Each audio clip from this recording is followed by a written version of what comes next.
Jaya Jaya Sri Radhe, Jaya Jaya Sri Radhe. So let's get started here.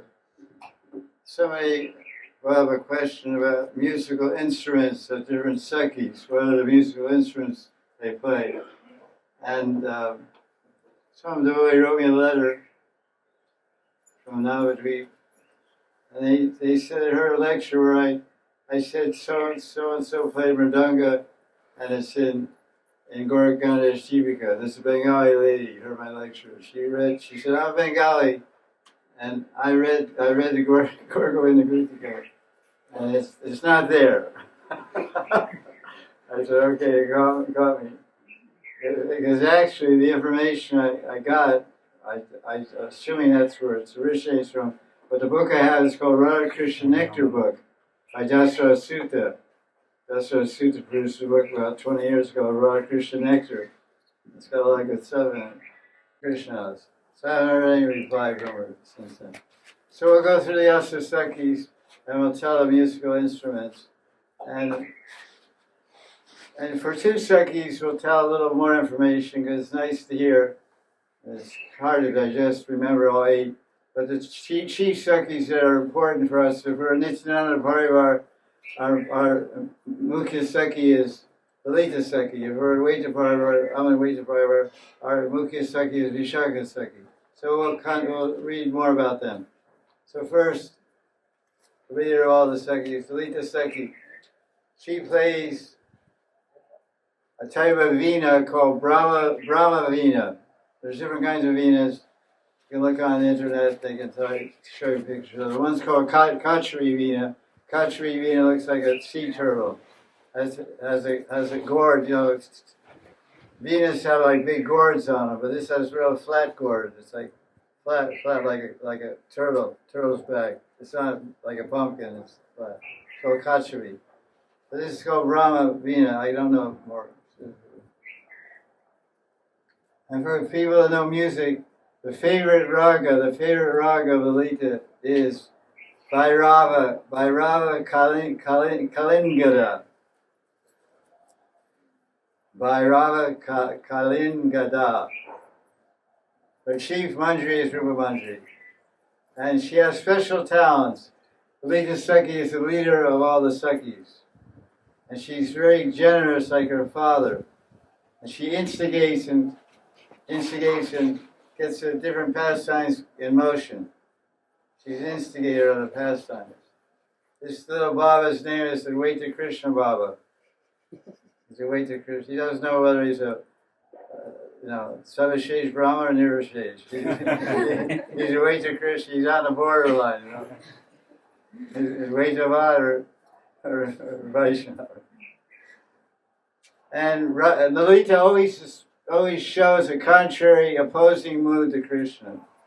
And Lalita frequently becomes very angry. Sounds like some of your girlfriends, huh? And she speaks outrageously insolent retorts. Means like bad replies. She's brilliant in composing and understanding riddles. Go for Haley. And she's expert in creating things out of flowers. Flower awnings, flower dance arenas, flower umbrellas, flower couches, flower kunjas. And she's expert in magic tricks and juggling. Pretty cool, huh? Juggling? I don't know whether it means juggling people or juggling. She juggles Krishna with Radharani and Chandravali, and she juggles everybody all together. Maybe also that. So that's Lita. She's Brahmavina. Vishakha Sakhi. Guess what she plays? Mridanga. Yeah, Vishakha plays Mridanga. And she also plays a Kachapi Veena. Kachapi, like Kachua. Hindi Kachua means turtle, toy tortoise. Akashivina. And her favorite rag is saranga, rag saranga, for those who know music.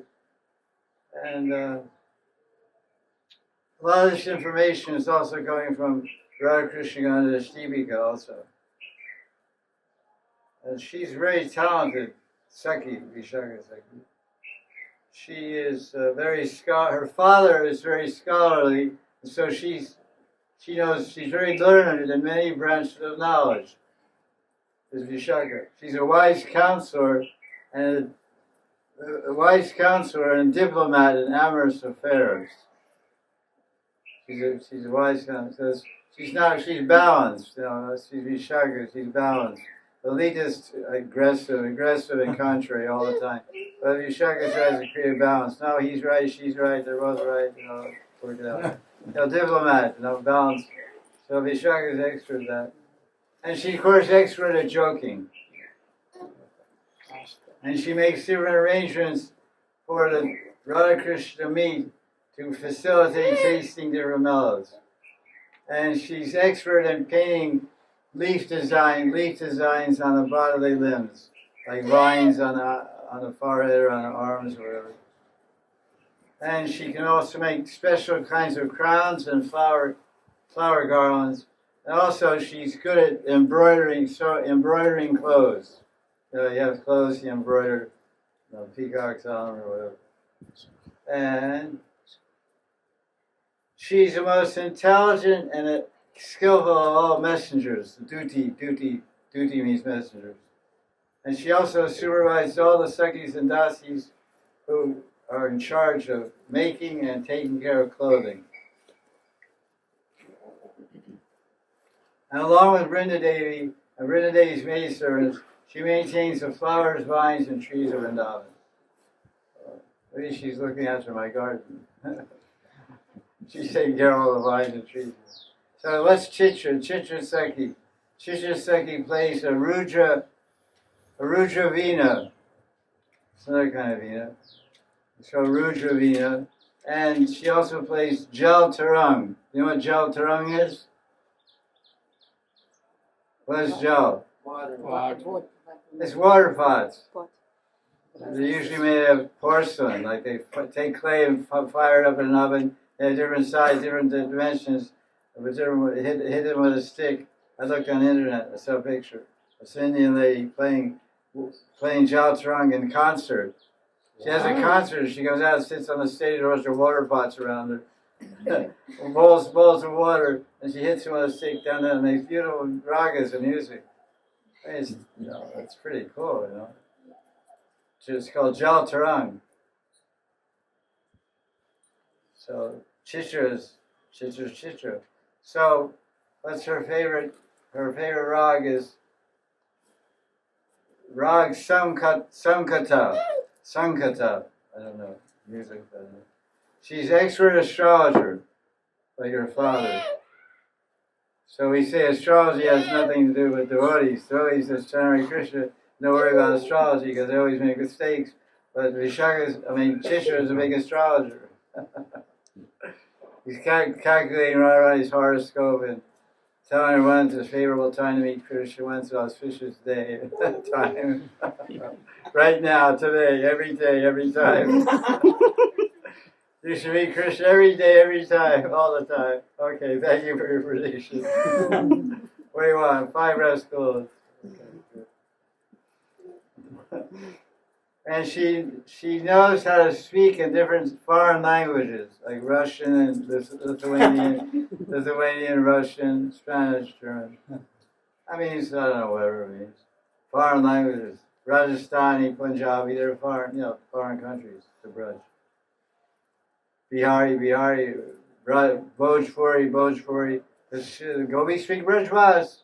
So anybody that lives around here, they speak all different languages. The Gujar is Gujar Bhasha, and there's Gujarati is a whole other thing. Gujars, and Punjabis, and Rajasthanis, all different languages, different Bhashas. So Chitra she's like ambassador to all the neighboring countries, I don't know what they're doing with that, but anyway. She can identify what's inside a preparation just by looking at it. She can look at it and say, oh, this is Mung Dal, and it's got this spice and that spice, and it's Shitra. And she can even tell, if she looks at honey, she can tell what kind of bees collected it. I know there's only one kind of bee, a honey bee. I guess there's fat bees and short bees and long bees and A bees and C bees.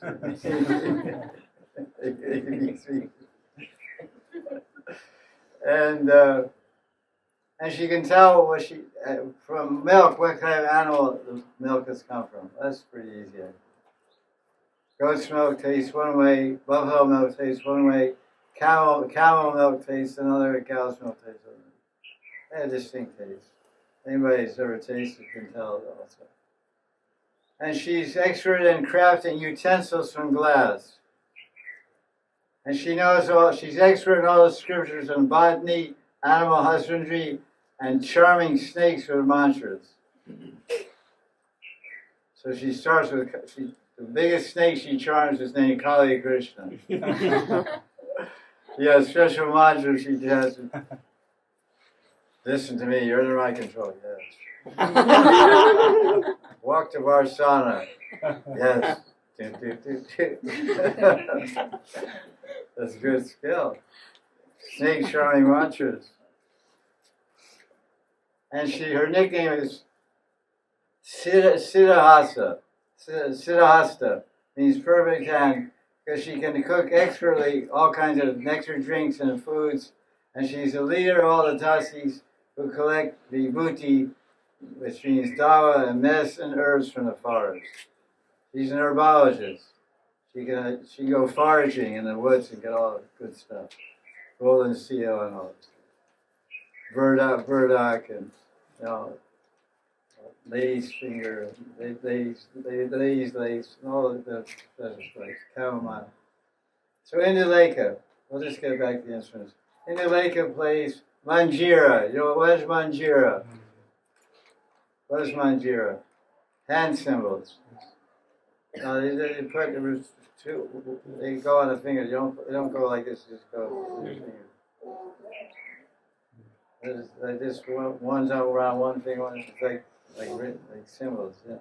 Just one hand plays. In the dance, there's two. There's paras, little cardinals, and two hands. It's cool, and they're dancing at the same time, making mudras and dancing and singing and playing in tune. That's Indulekha. They're called finger cymbals. And she knows so many different things. And then Shampakalata. Shampakalata, she plays sarangi. They showed a picture of this, and it's also, she also plays vipanchi. She plays sarangi and vipanchi veena. This looks like a piece of wood. It's a wood. You can hold it under your arm like a guitar, or sit on a table, and it's shaped, it has strings on it, and you play it like a harp. It's like a little baby miniature harp. Harps in a Western orchestra, harp's a big thing standing up like this. But it's just a little thing. It's like not as big as this book. Has this wooden thing, has a hole in the middle for a soundboard and strings across it, and they just play like a harp. So that's Sarangi and Vipanchi Veena, Shampakalata. Her favorite raga is not told. Okay. That's okay.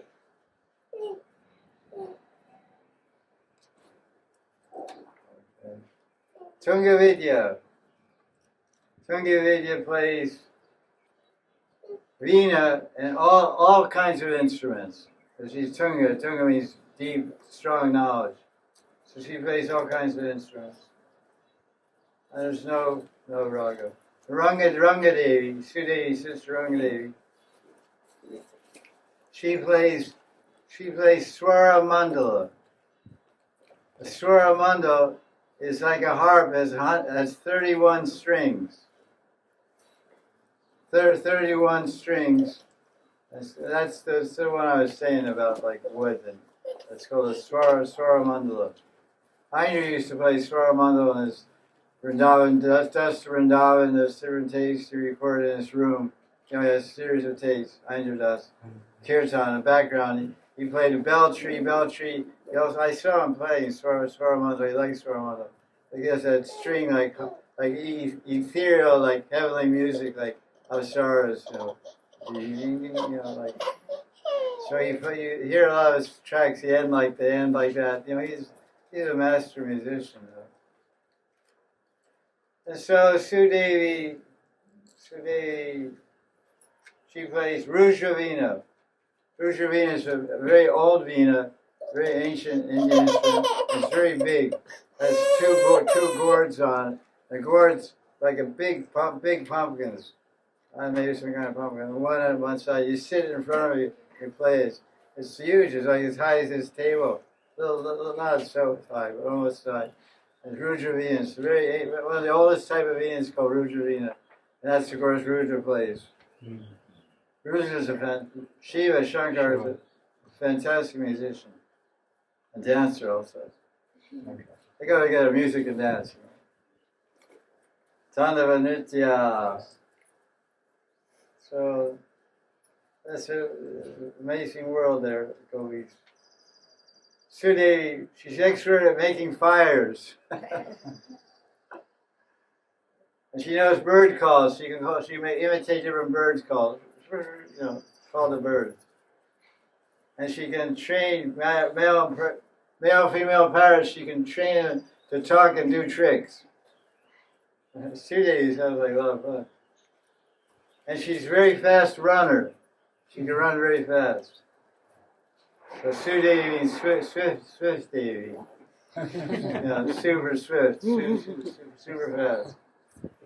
She always stays with Radharani's side, and she ties her hair braids, paints kajal on Radharani's eyes, massages Radharani's body, and she can expert in foretelling omens. She can predict the future by, a crow lands on your boundary wall in the morning, in the east boundary wall in the morning. That means that day you're going to get guests.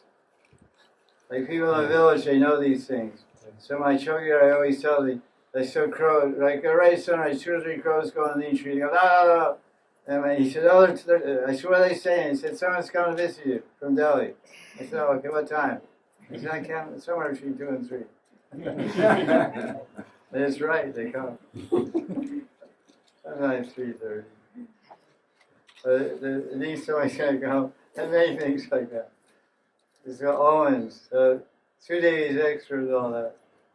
And she's expert at handling boats. Not like Krishna. When Krishna has no VR, he doesn't know what he's doing. He's navigating across Manasika, and he breaks the rudder, the steering column of the boat. He breaks it, and the boat's going in circles, and the waves are coming in. So what kind of boat? You broke the steering out. What are you going to do? So I put my hand in the water. He said, you can't do that.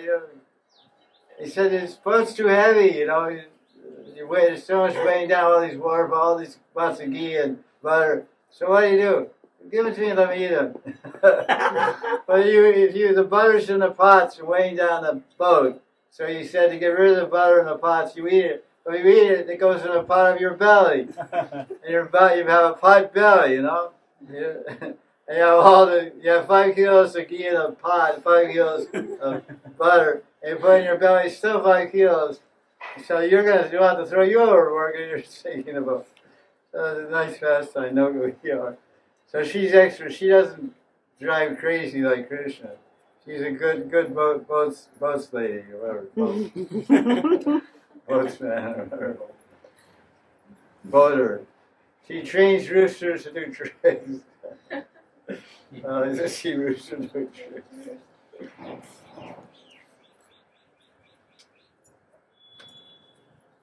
She knows how to massage with precious oils. Aromatherapy. She's expert at aromatherapy. What oil? This oil is for relaxing, this oil, this and that. And she can make bells and spittoons and couches and sitting places.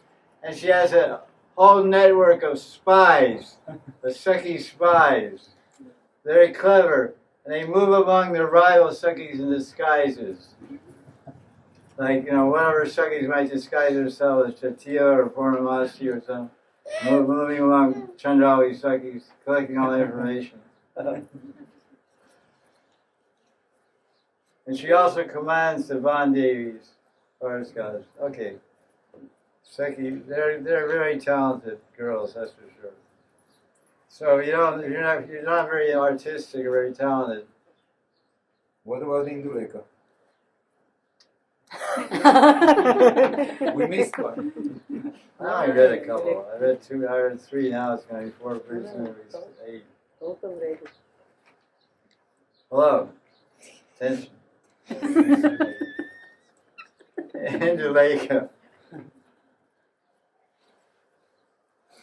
Listening? Her father's a famous singer. And she's also famous for her singing. Indulekha is a good singer. And she's also a good snake charmer. And she knows palmistry. It seems like all the gopis know about astrology and palmistry. Maybe one knows tarot cards. Another one knows pendulum, and crystal ball. Like she's a teal is coming to the kunjo. Hey guys, check it out. It doesn't say that. She's good at beadwork. She can take beads, make all kinds of necklaces and beadwork. Painting pictures, and she can paint the teeth also. Paint pictures on her teeth. She knows gemology. You can't sell her some fake Indian gems. These gemologists, they come around. They have a suitcase with gems. They have a little small display case in their pouch. They come, because India is the land of door-to-door salesmen. So we're in a village. So all these guys come.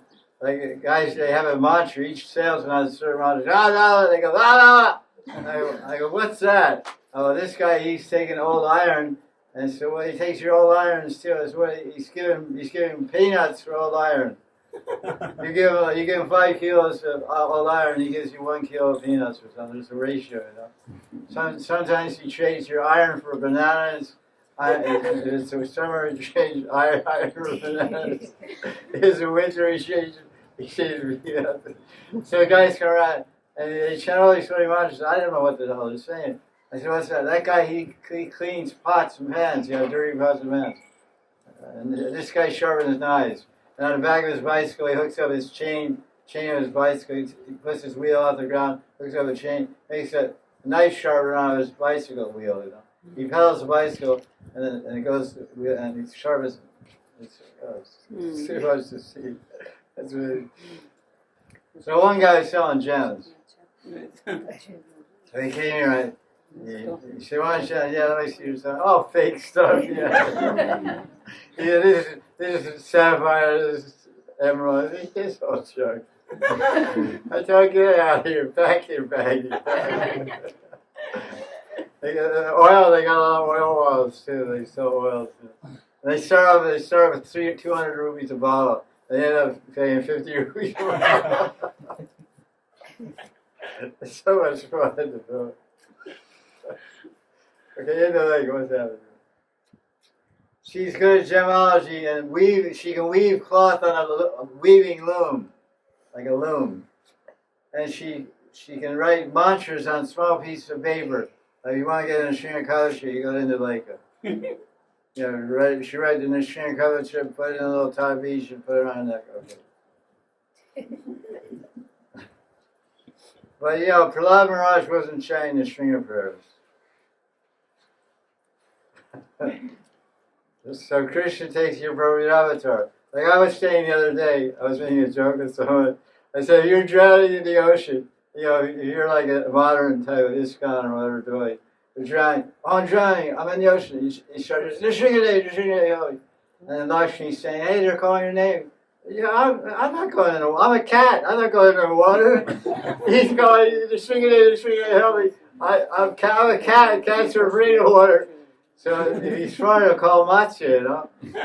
Hey Matsya, say Matsya Bhagavan, help, bachao, help me. So then Matsya over here is a dolphin will come into your butt, pick you up on the backside and take him to the shore. You know, dolphins, they save drowning people sometimes. Dolphin, a porpoise dolphin. So the idea is you just dial KRSNA and you have 108 avatars to choose from. You download the apps, KRSNA. Download this app, KRSNA, and when you chant it, if he needs to appear as Matsya to see you, he comes as a dolphin. If he needs a big cat to see you, he comes as a Sringade. You're in a jungle somewhere, some lion's out, and you say, "Oh my God, the Sringade!" Then a big lion.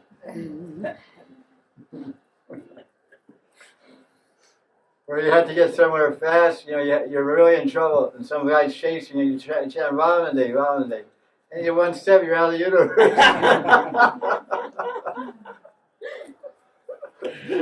And nobody can run that fast. Okay. So India Lake is extra Ranger mantras.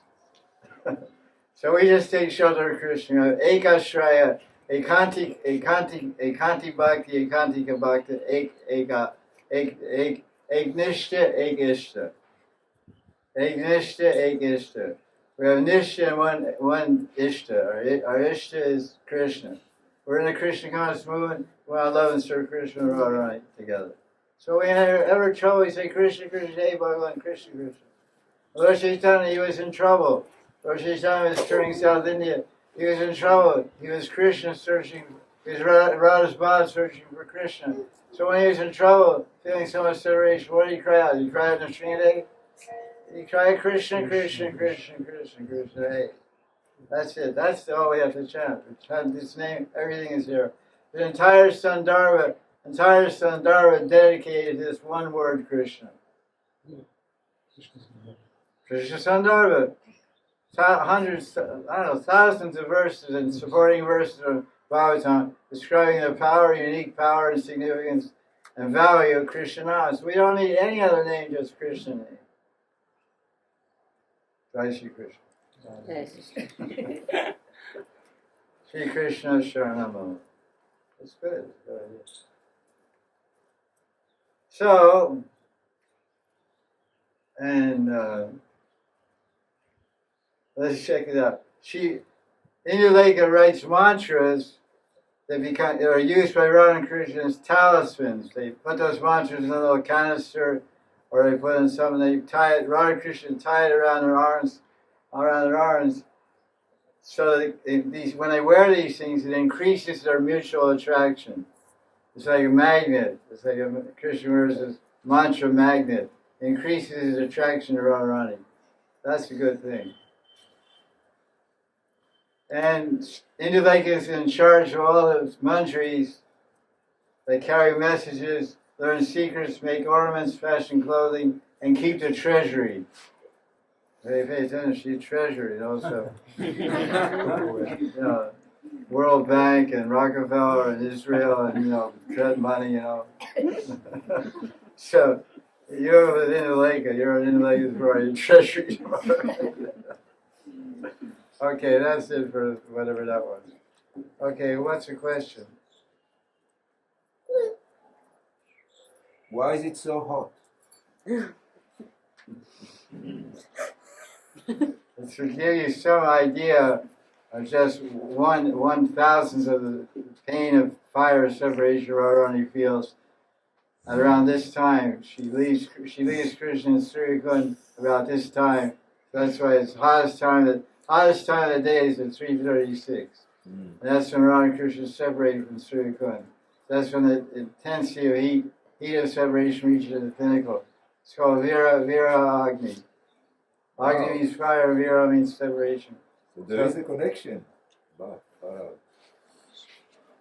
This is the time. What time? We're in the time. It started at 4 o'clock.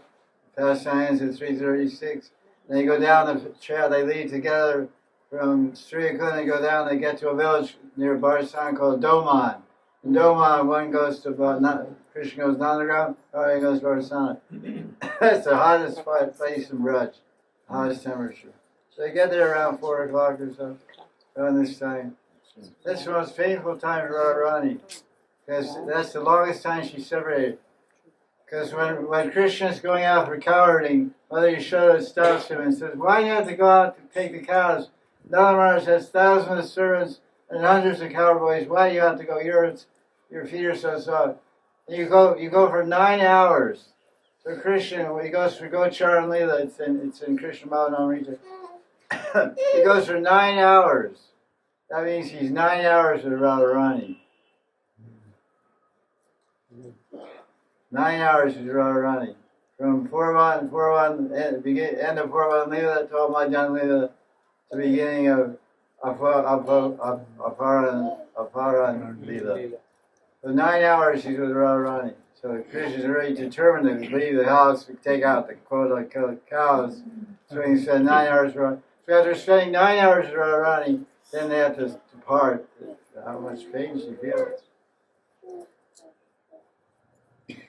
Maharaj? Does he expand himself sometimes to be with the Sakhas at the same time he's with the Sakhas? Yeah, of course.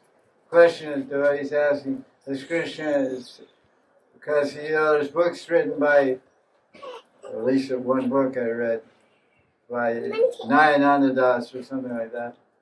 And he talks about Astakaya, Krishna, the coward boys. And there's no Radha Kunda and there's no gopis in there. So Krishna's 24 hours a day with coward boys. So that's where we're going to Sakura. It's called Priya Narma Sakura or something like that. Rasta Priya Narma, something like that. Book. It's a favorite book of Mahamantra Das. You know, Prabhupada say Mahamantra Gates and Yasu. Yeah, you know the Mahamantra American. I know, I mean. Yeah, anyway. So the question is, when Krishna's with the gopis, does he expand other forms? Yeah, he expands every devotee wherever they want. Why not?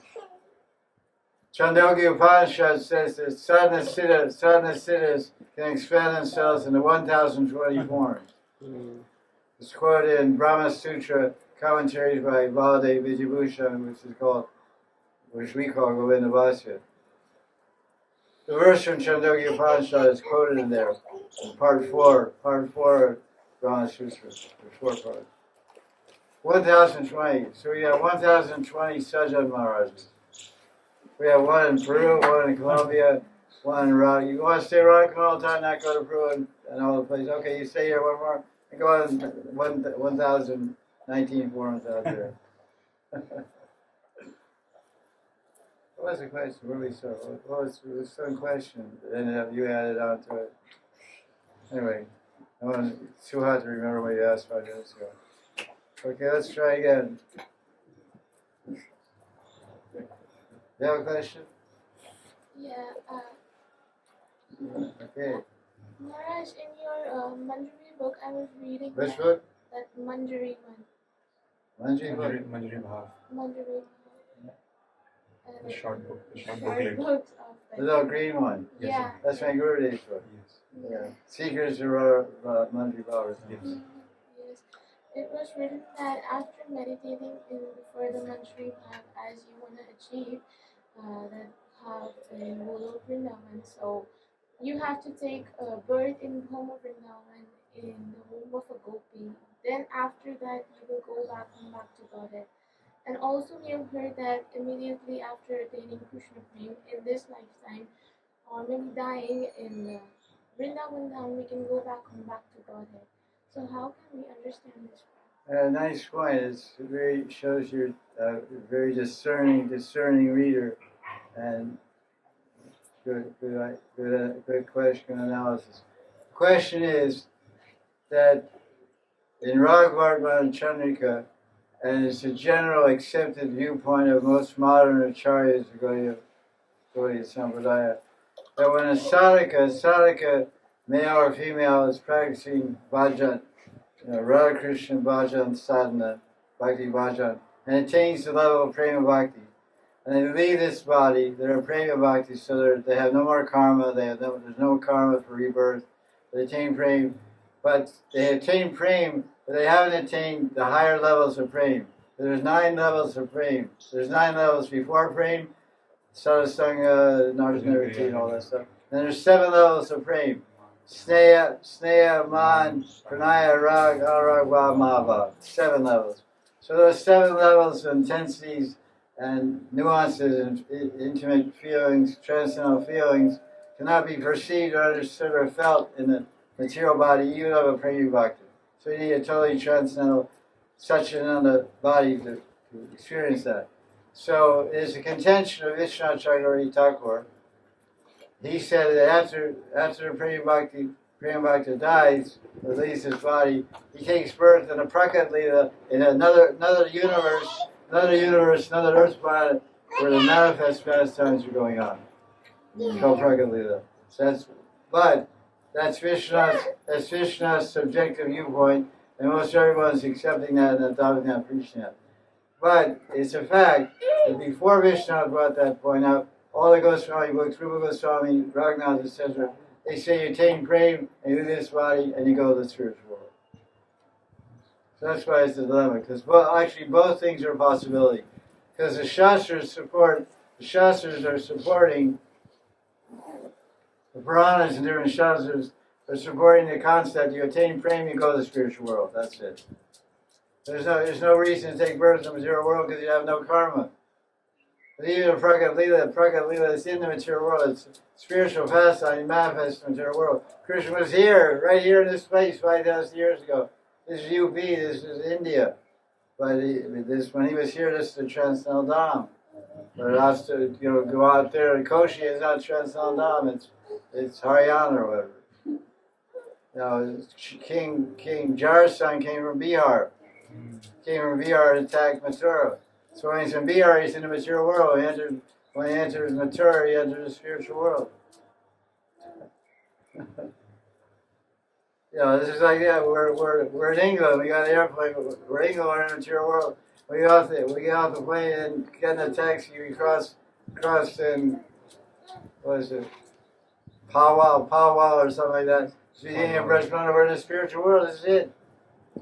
So you die 1 kilometer that side of Powwow, you take rebirth. You die 1 kilometer this side of Powwow, you get liberated because you die in Brajadam. You made that point also. It's true. So we have to follow our acharyas, the Guru Shastra, Sadhavakya. So, because the Goswami said you attain prema, and there's so many examples of that, of even devotees that practice Vaidhi sadhana and attained prema, and they went directly to the spiritual world. Dhruva Maharaj, Gajendra, Dhruva Maharaj, Narada Muni, Ajamil, there's nothing to tell about they took another birth in the Prakat Lila. Narada Muni was in the earth planet and he attained Bhava, he had siddhas of Bhava. And when you come to Bhava, Jiva Goswami says, when you attain Bhava Bhakti, you're eligible to have darshan on Krishna. And to prove it's Narada Muni, here's a Bhava Bhakti, he's having sattvic vikars, crying and trembling. He had darshan Chaturbhuj Narayan. And then he lost it at one darshan, and then he heard the voice of Narayan, Akashvani, you'll not see me again. Just do your bhajan and anxiety, longing, hankering and longing to see me.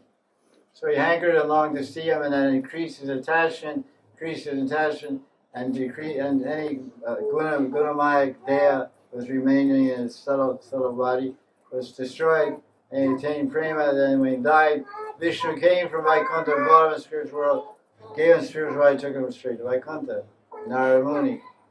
So he didn't take another birth. Gajendra got liberated on the spot. Dhruva Maharaj went in the self-same body. Dhruva Maharaj, fourth canto, went in the self-same body of Vaikuntha. Gajendra, Jamil, there's 5, 6 like this. But Vishwanath, he's not a small timer, because he's explaining that if they go to the spiritual world, but all these examples of the devotees that died and went to the spiritual world are mostly following Vaidhi Marg. They're following Vaidhi Marg going to Vaikuntha. But going to Krishna Loka, Goloka Vrindavan and Radha Krishna Lila with the gopis, that requires more than just being Narada Muni. Narada Muni can't reach there. He came here to try to get inside. He didn't get lost, man. Throw that vina away, Sit on your vina and drive down the Yamuna. Use it as a boat, the cords to float on your vina. So he had to become a gopi, so he did tapasya right here at Govardhan. And Purnamasi dunked him in Radha Kunda or Kusum Sarovar or whatever. He got a gopi root. Because the whole story is in Padma Purana. I read the story in Padma Purana. Narada Muni went to Barsana, he saw Radharani, so beautiful, she was there. And then he went to Nandagram and saw Krishna. And then later he was traveling around Braj, and he was feeling really calm. I saw the beauty of Krishna. I saw the beauty of Radharani. So one, Lalita Sakhi met him. Narada Muni was walking around kind of cocky and proud, I saw Krishna, so beautiful. I saw Radharani. And so Lalita said, "Did you see the beauty of Krishna?" "Yeah, I saw Nandagram, I saw beautiful." "You saw Nandagram? Who is there?" "None about Balaram, Madhava." "You haven't seen the beauty of Krishna." "What do you mean?" "Well, you'll find out." "Did you see the beauty of Radharani?" "Yeah, I saw. I went to Vaisnava. I saw Sri Ram. I saw Nangamandri. I saw Kirti Vishwana. I saw Lalita Sakhi, other Sakhi hanging around. You didn't see the beauty of Radharani." "What do you mean?" "But if you want to see the real beauty of Krishna, if you want to see the real beauty of Radharani, you got to see Radha and Krishna together. Like a man may be nice looking and a woman might be nice looking, but when they get together, watch out, fireworks." Fireworks. Because it's combined beauty. See in the material world. Like you see a guys in the cafeteria, in school, and he's talking with his friends, and then all of a sudden, he's sitting with 3-4 guys at the table, and they're all talking, eating lunch, and the guy's girlfriend walks behind me, and sits on the table, and then you're looking at the guy, and the guy sees, "Oh, that's my girlfriend," and they kind of make eyes at each other. Then you're looking at your friend and say, "What's your eyes? Your eyes are so glossy, Why your eyes are so shiny? What are you looking at?" "Oh, he just saw his girlfriend." So when Krishna sees Radharani, he gets so beautiful. His beauty, because Krishna's beauty comes out in the presence of love. The more the love in the devotee's heart, the more Krishna shows his beauty. Beauty is always beauty. The true beauty of a person is always reserved for the people they love. There's a secret beauty. There's a secret beauty locked in everyone's heart. Everyone has a beautiful heart. First of all, have a heart. The qualifier here is you're a human being. That's first qualification. And you have a heart, and in that heart you have a secret beauty and secret love. So when you're with that secret love and secret beauty, then your inner beauty comes out. So that's why Krishna says, and all the Shastras and all the acharyas say, the beauty of Krishna is appreciated according to the degree of the bhakta's love. Radharani has the greatest love for Krishna. She's Radharani. So when Krishna sees Radharani, all his love, he loves Vishnu, he loves Balaram, he loves Madhava, he loves Radharani so much. So all the devotees that love to see Radha and Krishna together, they see the epitome of beauty and epitome of love. The epitome of beauty and epitome of love and Radha and Krishna combined together. And that's the only time Krishna is known as Madan Mohan. Right? Krishna is called, Madan means Cupid, Kandarpa, the god of lust, Panchashrai, the one who bewilders everyone, Manmata. Turns the mind of everyone. But Krishna is Sakshat Manmata. But Krishna Krishna can only bewilder Cupid when he's with Radharani. Because he gets all Radharani's bewitching powers, all Radharani's captivating powers coming to Krishna when he simply rubs shoulders with her. This rubs her shoulder, he gets all that captivating enchanting power. Then he becomes Madan Mohan Bhagavan Ki Jai. Then Cupid comes to the Rasa Lila, and he said, last time when I tried to knock off Shiva, I hid behind a big tree. And Shiva looked around like this and looked right to the tree and burned me to ashes. So this time I'm not gonna hide behind the tree. I'm gonna climb up in the tree. So Madan climbed up in the tree and had his flower bow, all arrows. He said, "Oh, this is a perfect night. It's Chaitra Purnima. There's a cool breeze is blowing from the south side, carrying all the sandalwood trees and beautiful Malayan breezes from the sandalwood. And these beautiful, most attractive girls and all beautiful fragrance and perfumes. And the full moon is rising, so romantic and so seductive. And now this perfect setting, Kala Desha Patra, for me to defeat Krishna with my arrows of lust. This guy, if I can't knock out this guy, I give up my role as God of love. The most beautiful girls in creation, the most beautiful night of the year, and the most handsome, attractive guy, and 12 o'clock at night. Krishna's finished. Krishna's finished. So he's really proud. And he's looking, Krishna's dancing for this gopi and that gopi. And he's kind of totally out of control. He's going one gopi, he's pinching one gopi, kissing another gopi, begging a favor from another gopi, putting arm around another gopi. And putting arm around two gopis at once. Okay, let's go. One Krishna between one Krishna, two gopis. And he's just going crazy. He doesn't know which gopi to grab when. And he's dancing around in a circle and he's going crazy. And so Madan, Q is trying to shoot his arrow, the lust to it, and defeat Krishna with lust. And you say, what a dancer. So fast. Looks like one Krishna, how much you want Krishna, 1,000 gopis, he's so fast. He's like a whirlwind. Alaka Chakra, firebrand. And he's so beautiful. I'm feeling dizzy. I've never seen such a beautiful man. And then Q is going, and he fell out of the tree, boom! He went unconscious. And then big loud, boom! No, big noise. And he goes, what's that? The music stopped, and they stopped dancing, and they went over there and looked. Oh, very young boy. Some devata, some wings are there, some Apsara, some Gandharva, some. He had an accident on his flower airplane. he rolled his flower airplane. And he didn't have a seatbelt on, so he got thrown out through the windshield. And he landed here on the beach of the Rasula. So they're making all kinds of guesses who this guy was, And somebody said, this is Gandharva, this is Madan. So in Rasula, Krishna defeats Madan. So he becomes Madan Mohan when he's with Radharani. Radharani is Madan Mohan Mohan. Radharani ki jai. Yeah. I don't know what that question was. The ending was good. Okay, let's try again. Okay, we got another question?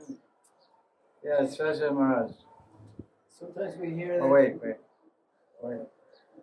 Oh, I'll go this one. Okay, yeah. Sometimes we hear Narada Muni is also Mansu. Malamango. Madhumanga. Yeah, why not? But he's a funny guy, Can you elaborate on that? So, sometimes, like Narada Muni had previous lives, and then so there's all different leelas and manifestations of that personality. Questions being asked, it's said, I've heard, I can't remember where I read it, but Narada Muni is also Malamango. I don't know, I haven't read it, because sometimes when they say that personalities are like this, like they say in Gaur Leela, they say Haridas Thakur represents Prahlad Maharaj and Brahma. Yes. So I heard Bhakti Rakshak Sridhar Dev Goswami, I heard a lecture where he was, because this is told in Chaitanya Bhagavat, the statement. He said Prahlad Maharaj is Prahlad Maharaj, Haridas Thakur is a separate jiva, completely separate. There's no relationship in terms of existential reality, ontological reality. One jiva is Prahlad and one's Brahma, one's Haridas Thakur. But he said what Vrindavan Das Thakur means to say is the qualities of Haridas Thakur, the qualities of Prahlad and the qualities of Brahma we find in Haridas Thakur. Haridas Thakur was supposed to be born in a Brahmin family, not a Muslim family. He was born in a Brahmin family, but he lost his parents. He was raised by a Muslim family. because he had all the bodily markings, of Mahapurush. So there's different bodily markings, long earlobes and long nose and high forehead and all different bodily symptoms indicates Mahapurush. He's not some Lachiyavana person. So they say Hari Thakur is born in a Brahmin family. So Brahma is a Brahmin, but he offended Krishna, so he had to eat the humble pie. So, and he offers so many prayers to Krishna. Brahma Stuti chapter 14, 10th canto. So the humility of Brahma when he got defeated, got embarrassed by Krishna, that humility of Brahma is exemplified by Haridas Thakur. He was very, very humble. And the other quality is Prahlad Maharaj. Prahlad Maharaj exemplifies Sharanagati of Bhagavan.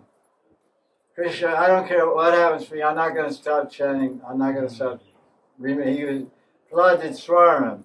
Prahlad attained perfection by Vishnu Swaranam. So he didn't chant a Srinay or anything like that. But he remembered the Lord. So no matter what punishment he was subjected to, he kept remembering the Lord. So the same thing, Haridas Thakur, they beat him in 21 marketplaces with cane to kill any, after 2 marketplaces, any man would be dead. And he said, you can cut my body into 100, Kanda. He said, Kanda. Some Bengali show, Kanda. You can cut my body, Kanda Chindi or something. You can cut my body into 1,000 of pieces. But even then, every one of my pieces of my body will still keep chanting Hare Krishna, Hare Krishna. So he shows determination in taking shelter of Bhagavan, just like Prahlad Maharaj. So that's why, so they say Haridas Thakur is the incarnation of Prahlad Maharaj. It's not incarnation. Incarnation means like Jesus in the flesh. The term would be avatar. Avatar is wrongly translated incarnation. It should be descent. Appearance or descent. Incarnation is the wrong word. Incarnation is in the flesh. The word carnal means flesh. Carnal means beastly. He's in the carnal. T-A-R-N-A-L. So incarnation, he's in the flesh. God in the flesh is Jesus. That's Christianity. We don't say that Chaitanya is the incarnation of Bhagavan. That's wrong. That's wrong English. He's avatar. Avatar means one of descents. Avaroha and Aroha. Avaroha means descent, and Aroha means go up. So Prahlad, it's not that Brahma had to be punished, became Muslim, Haridas. It's not like that. That's the understanding I got from Haridas. It's so I mentioned in Chaitanya Bhagavad, this Brahma Prahlad thing with Haridas. It's not other places not mentioned. What was the question? Oh yeah, Madhamanga. I heard that myself. I can't recite it. I can't speak anything authoritatively on that. Quote Shastra. Similar. The reason I took off on is we see similar qualities. The quality of Madhamanga is Joker. That's his quality. Madhamanga is Madhamanga. He doesn't have any birth. He's a Nitya Parishad. He's Swarup Shakti of Krishna. Madhamanga. He's a Nitya Parishad. So there's no question of rebirth or this or that. And then the other one, Narada Muni has eternal form. He has eternal form as Vaikuntha Parishad. He has a Leela where he takes birth as Sudrani and grows up in Chaturmasya and gets. That's the teaching Leela to show the power of Sadhusanga.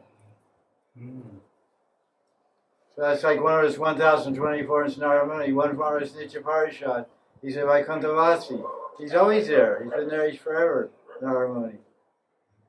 So they take different roles for different, like Arjuna. Arjuna is in Nitya Parishad. He takes the role of conditioned soul and Sudha.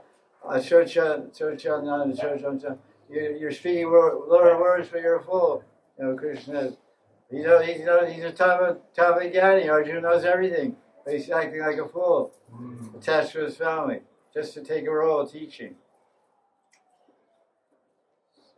It's a Leela, they take on different roles. So Madhavanga was a joker, and so Narada is a joker also. He's among the devotees, he's an entertainer. He tells jokes, he tells stories from the Puranas. He's a great guru. He teaches Pancharatra literature. He has Narada Pancharatra, Narada Bhakti Sutras, and he wrote some books, and he preached a lot of Bhakti Tattva He's a Bhakti avatar. He's an avatar of Bhakti, Narada Muni. But Madan Mangal's not an avatar of Bhakti. He's an avatar of joking. Madan Mangal's only joking. But that's his main service. Madan Mangal's joking and eating and joking. You see, his nickname for Madan Mangal is Mansuk. What does Mansuk mean? Happy heart. Yes. Happy heart, happy mind. So someone tells jokes makes you feel happy. You laugh, ha ha ha. So man means heart, man means mind. It means heart, happy heart. Mansuk, happy heart. So we would like to get that quality. Madan Mangal teaches, and that's sweet and it's auspicious. That means that laughter is sweet and auspicious. Right? His name is Madan Mangal. Madan Mangal is his name. Mangal means auspicious, and Madan means honey, shad, sweet. So someone is telling jokes all the time. He makes you feel sweet and happy, and it makes you feel everything. If you're laughing and joking, everything's auspicious. When you're crying, and say, "Oh, it's auspicious. My father died. I lost my job." That's inauspicious. I'm Mangal, right? So a cool name, Madan Mangal. So if someone's a joker, the joker's coming down. Everyone wants to see the joker because they want to feel good. They want to feel happy, auspicious. They want to laugh. The joker. You'll watch joke shows. Kapil Sharma joke show. He's the biggest joke there is. He's a really very rude guy. Anyway, that's my comment. I see, I go into that. Rude guy. Anyway. Nowadays, if you're rude and nasty, you're popular. If you're sweet and loving and kind, you don't have your friends. So it's a nice question you brought up about Madan Mangal. We got a few laughs out of that question.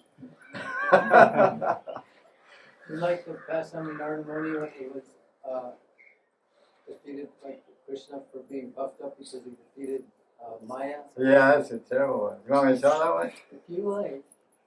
You want to tell? You tell. You really don't tell. Yeah, I have the microphone. Do I? You hear it? Same thing coming out. It doesn't sound too Dorsey. You hear something? Okay. Well, Narada Muni, he was thinking, Shiva got knocked off by Kamadev, and Krishna almost got knocked off by Kamadev. Brahma got knocked off by Kamadev. All the big leaders and powerful controllers and devas of the universe, they all got knocked off by the god of lust. But not me. I'm cool. I got my Veena, I play my Veena, I keep on moving, so Gandharva can't get me. I'm fast. I'm moving. You don't know where I am. Sometimes I'm Patala Loka, sometimes in Swarga Loka, sometimes in Vishnu Loka. Kamadev can't figure out where I am. Kamadev say, "Where do you see Narada Muni? He's in Patala Loka." And Kamadev goes, "Patala Loka, you see? I was just here yesterday. Where's Narada Muni? Narada Muni's in the forest. He's preaching regarding 100. Which forest? It's near Vishakhapatnam. Near your house, I think. So he went to Vishakhapatnam. He's not here. He's in Narada Kunda. He's doing the Vajrayana Vrindavan. So he came to Narada Kunda, but he couldn't see him because Yogamaya, he can't enter there. So like that. So Narada Muni became proud that I'm pavitram. I'm lust free. So Krishna doesn't like his devotees to get proud. Pride precedes a fall. So Narada Muni, he was thirsty, he went to a well. There was a kingdom somewhere, near a king's palace, there was a sweet water well. And so the king's daughter went there to get some water for a deity puja. And so she lowered the bucket in the well, got some water from the well. Narada Muni was traveling nearby there. So Krishna put him in illusion to teach him a lesson. So Narada Muni was waiting to take some water from this lady. He looked and said, "Oh, she's a cute girl. She's like 18, 16 years old. He said, she's really nice." And then she left. And then somebody else came. Some other guy came to the well. And then Narada said, you know, there was a girl here just a little while ago. Do you know anything about her? Because he got interested, you know. Dayatam Vishyam Pumsam Sangos Two chapter 2, Bhagavad Gita chapter verse 59 and 60. From contemplation of the object of senses, one gets lusty. So Narada saw, and the guy came a little while after she left. He said, "Yo, who is that girl?" Oh, you know her? That's the princess. That's the king's daughter. What's up? What's going on with her? Oh, she's having Swayamvara next week. She's going to pick her husband. All kinds of people are going to get. Really? Swayamvara? What time? Oh, it's on Monday at 5 o'clock. Okay. So Narada Muni, he went there to Swayamvara. All big kings and all princes went there to win the daughter of this king. So Narada Muni went there, and there's a big asanas for the kings and princes to sit on. So Narada Muni went there. They gave him a big asana. He sat there. So the princess is walking up and down the line, looking at the different princes, seeing which one looked good, strong, and handsome, and all that stuff. And then at that time, Krishna turned Narada Muni's face into a monkey. Narada Muni went to Krishna and he said, "I want to borrow your beauty just for a little while." When she sees me, remember? I don't remember that part. I want to borrow your beauty, so Krishna said Tatastu, and he thought he had Vishnu's beauty. But then when he That's right. I don't remember that part. I don't think Krishna gives beauty to anybody. no, he gave him the But he gave the face Hari of a name of monkey. Hari, and Hari means monkey also. So That's why. That's good. Yeah, I don't remember the story. So, okay, so a little reminder of the correct story. Narada Muni, I guess, like most devotees, he's not too good looking.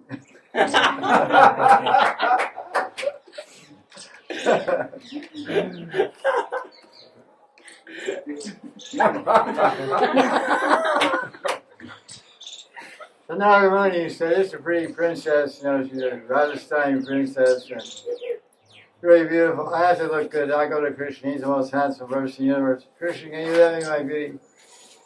I'll lend you my beauty, but under one condition, you can't say your name is Krishna, you can say your name is Hari. There's many Indians who are named Hari. Hari Gupta, Hari this, that, you know, Hari Sharma and this, that. Hari Om and this, that. Senior Hari Om. So Narada Muni, Hari Muni, whatever his name is.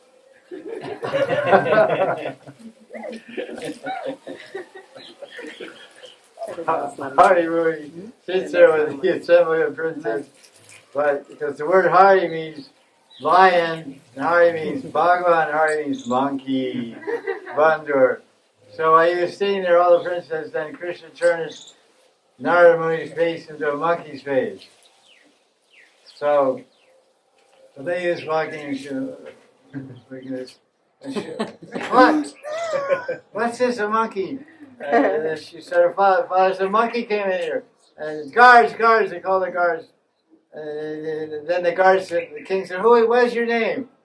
My name is Hari, which means I'm a monkey. And the guard said, can't say so out. This is not for monkeys, this is for Nara, not for Bandara. Nara means human beings, Bandara means monkey, you know, a man in the forest is a Bandara. So they chased him out. He went back to the river bank, and he went to drink some water. He looked on the river's face. He saw a monkey's face. He said, "Oh my God, I am Hari." He asked me my name. I said, "Hari, I have a monkey face." And he sat in meditation. Oh, Bhagavan. Then in Super Soy understood. Then Krishna appeared and said, I just put you in illusion. I was whole Mahamaya. My action, my Mahamaya, totally bewildered. So don't ever think you're free from the attraction of lust. So this is true. Hari Narada Muni, Hari Monkey Narada Muni. Is that the one you want to hear? Yeah, I heard that he saw, he continued watching Shayambara, and Krishna came down, and he got the garland of that girl, that queen, or that princess. Yeah. Who got it? Krishna got the garland. Yeah, she gave the garland to Vishnu. That's a good choice. And then when she got on the flower plane, actually became Lakshmi. It was actually Lakshmi. So Krishna, It's a whole orchestrated thing because it's all Mahavaya, Krishna, Vishnu. So what Narada Muni got angry. Before he saw that it was with Lakshmi, he got angry at Krishna because he took the girl that he wanted. And he said, just as I am disappointed, you lose your consort. And that was the Sita Ram Lakshmi. Oh wow, really good, really good. So then he Story inside a realized, story inside a story. then he realized that actually the lady was Lakshmi herself, and he repented and said, what have I done? Krishna taught me that I was so full of lust. Wow. Lust makes you offensive also.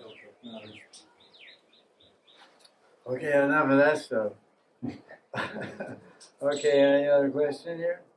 I have a question, Maharaj. Yeah. It brings discussion Interesting line of questions we have here. a bit down from the Rasic stuff, but I hear that, I read that only Dvija, twice born, can chant Vedic mantras, right? Vedic mantra, yeah, that's true. Then Rig Veda. why are we chanting the Brahma Gayatri? It's a Vedic mantra. I'm not chanting. Yeah, I'm not chanting either. But a great, a big sangha are chanting Brahma Gayatri. Yeah, right, these are touchy questions. He's asking a question, only one that's born a Brahmin can chant Vedic mantras. Vedic mantras means from Rig Veda and Sam Veda and all these kind of mantras. The Brahma Gayatri is a Vedic mantra. So why there's some spiritual groups? So even there's a group in hardcore called the Brahma Gayatri movement, and they publish the Brahma Gayatri and calendars, they publish it in posters. They chant this, they say this, the Kali Yuga Pavitra mantra. They're broadcasting the Brahma Gayatri for everybody in India, Shudras, Mlechas, Yaval, everybody. It's in hardware, it's called the Brahma Gayatri group. They publish you can buy a clock, and the clock has, a regular wall clock. It says, Om Bhurvasva.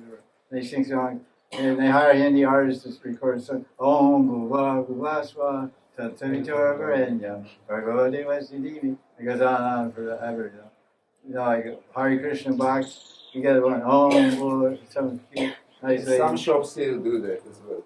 Yeah, so it's nice. But it's not the mantra for Kali Yuga. So why do spiritual groups do that? I don't know why they do that, but they do that. I have no comment on that. So why are we chanting Diksha mantras? And they are not Vedic mantras? No, they're not. They're called Pancharatrika mantras. They're from Agama Shastras. Agama Shastras, no Varna consideration. Agamas are for anybody. Women can do Shalagram Puja. This is all based on Agama Shastra and Pancharatrika Shastra.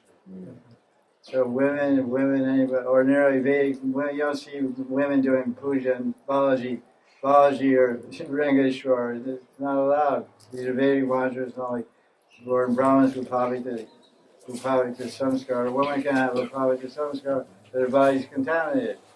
How can a contaminated body do puja? So, so only have 60-year-old women doing puja.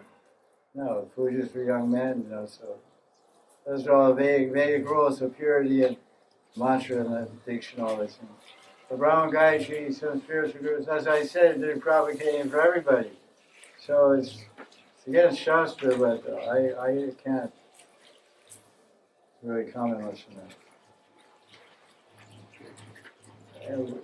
For Kali Yuga, there's Panchara mantra and Kam Gayatri and Gopal mantra. Gopal mantra especially. This is a Pancharatrika mantra. It's mentioned out of Pancharatrika also. Mantras. So you said last time I was here that someone asked the question, what is the criteria for rejecting Guru? And he put some very nice things. He said one of the things is if the Guru preaches ashastrik, against Shastra, then that's a good reason to reject that. Yeah, that's true. That's true.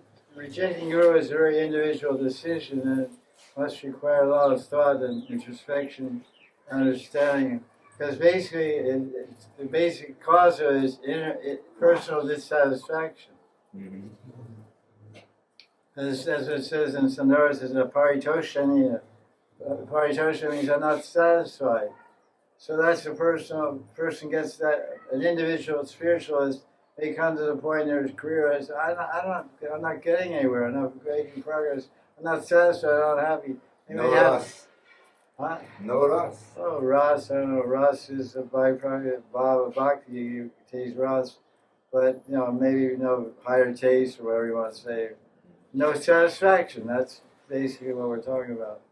Dissatisfied, frustrated, seeing no progress, spinning my wheels, not getting driving on ice.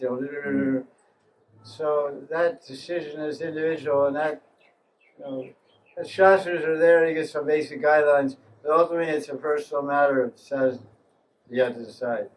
And Krishna will adjust because everything is adjusted by Krishna. Basically, it depends on the attitude of the person, and what is karma, what is reaction, what is sin. Depends on the attitude of the performance of the duty. So you leave a guru but you have a peaceful mind and a non-rejecting mind, non-offensive mind. It's not reactionary to you. No question going to hell or anything like that. So it's a very individual thing.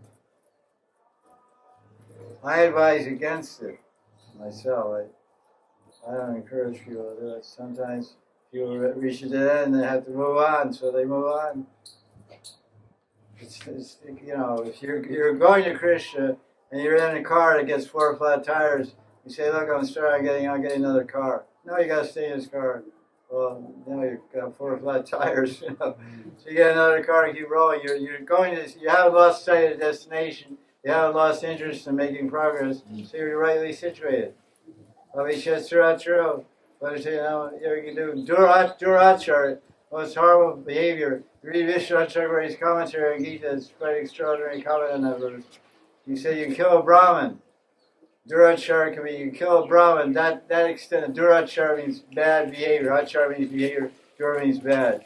Even killing a Brahmin, if you get pick up your beads, start chanting again, Krishna will accept you as a saintly person. It's pretty broad-minded. Not advised.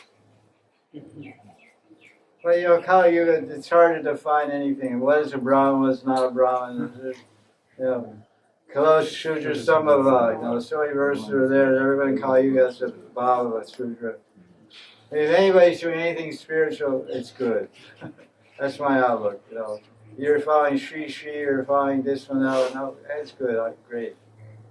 That suits you. That suits your svabha. You're happy with that. Great. Not like you're no good, you be my way. I don't waste my time with that. So how to reconcile if great spiritual personalities, great Vaishnavas, exalted Vaishnavas, were telling their disciples to chant Brahma Gayatri when there are no pleasures? This goes against Shastra. How to reconcile? I'm asking not in order No, I know. Well, you're asking to reconcile, so I'll tell my subjective view how I reconcile. Is that as you rightly said, there's great spiritual personalities. That's the first right thing you said. There's great spiritual personalities. What is a great spiritual personality? It means someone who's very attached to Bhagavan Sri Krishna and empowered by Bhagavan Sri Krishna. So for some reason or other, Krishna has empowered this person to preach and teach in a certain way. I respect that. And who am I compared to them? Nowhere. Who am I compared to Bhagavan? Nowhere. So I take a humble position. It's beyond me. Like my answer is beyond me. I don't have an answer to this. That's between those devotees and Krishna. It doesn't appeal to my understanding of Shastra reality, and it doesn't agree with what my teachers have taught me. But I respect it. I don't pass judgment on it. I don't think it's healthy to get involved in this type of activity, because everyone is doing what Krishna arranged for them to do. And we believe Krishna is perfect, so I believe that Krishna's arrangement for you is perfect. And for Babaji, Krishna made an arrangement for her. She has her 6 gurus, her 6 guru. It's perfect. Why is she living here? Because Krishna gave her a place. This is perfect. Somebody else is doing something else with, Osho or Muji or, so many kinds of personalities out there. Or Shri Shri or Ravi Shankar. It's all good. They're all doing good things. So what about those who give ritual initiation, which is against Shastra? Well, the tune, they changed the tune, they call it the Pravadacharya system. I just told, somebody informed me the other day. The leaders of this movement, they used to say we believe in rhythmic system. Now they changed the terminology.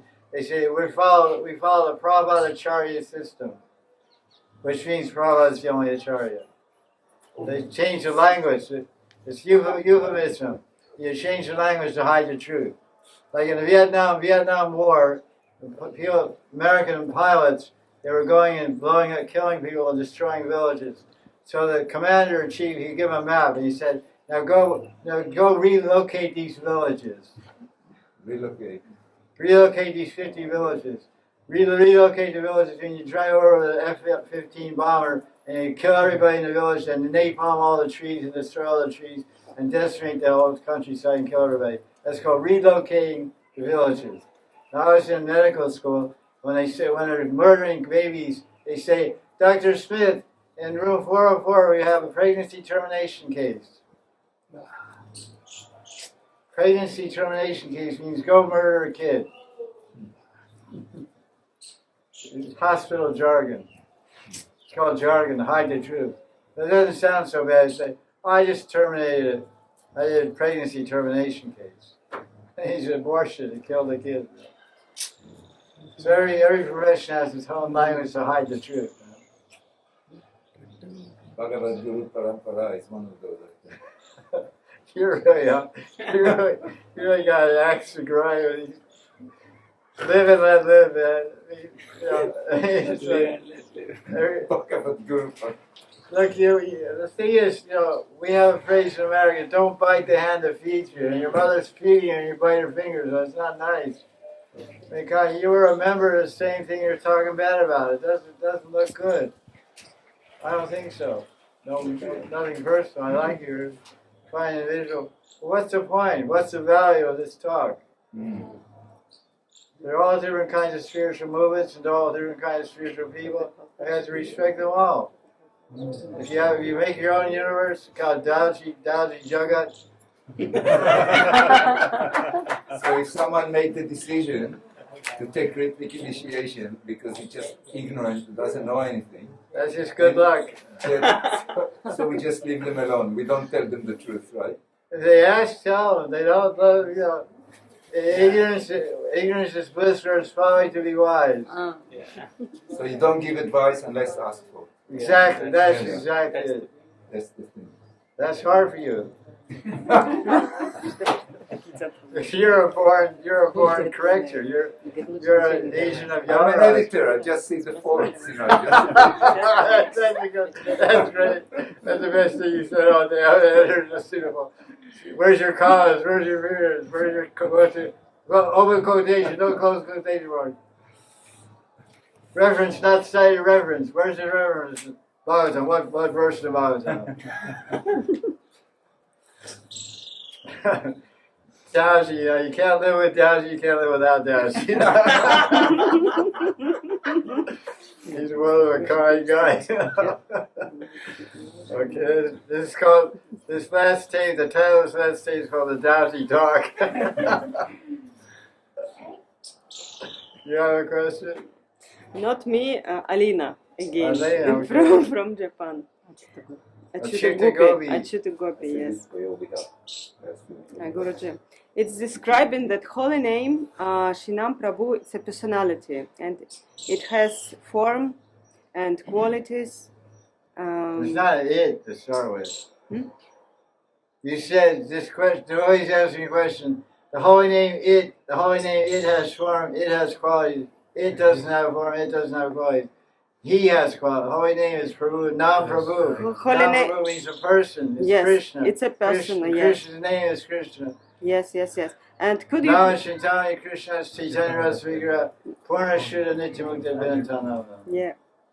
The question is, could you please explain more about it? More about this person and having and form and everything. Come on, read the Bhagavatam. And you want to know more about the Krishna's form and qualities and bad signs, read the Bhagavatam. I can't sit here and speak 18,000 verses. Okay. Raise your hands, anyone who has read the Bhagavatam in the last 3 years.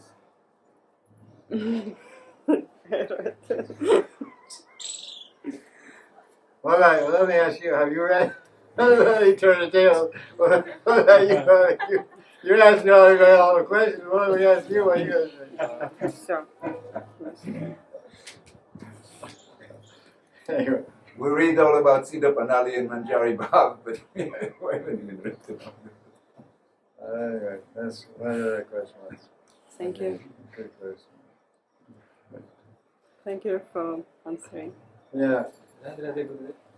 Yeah, Gurudev, yeah. the second offense of the holy names, Gurudev. The second one, please explain that one, Gurudev. Second offense, holy name. That Shiva and Vishnu. Shiva, Shiva, Nam Gunani Bina. Well, Jiva Goswami and his son Bhakti Sandarbha, he translates the word Bina as independent. Because Bina, I sent that to you. Yes, Gurudev. Second offense against holy name, actually ISKCON has it correct.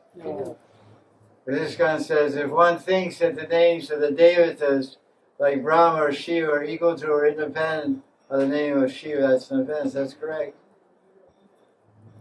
Because the word Bina is tricky, because Bina means independent and Bina means equal, not equal, different from. So one way you can translate the second offense that Tana brought, if one thinks it's the name of Vishnu, this is one way I translate it. I first translate. If one thinks the name of Vishnu, or Sada, I put in brackets, Sada Shiva, if one thinks the name of Vishnu, or Sada Shiva, is name, or it says Nam Guna Adi.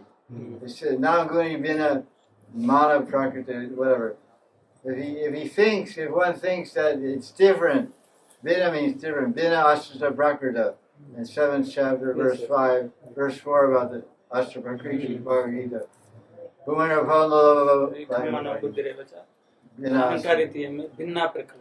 So if you think that Vishnu and Shiva are not equal, that's an offense. That's one way.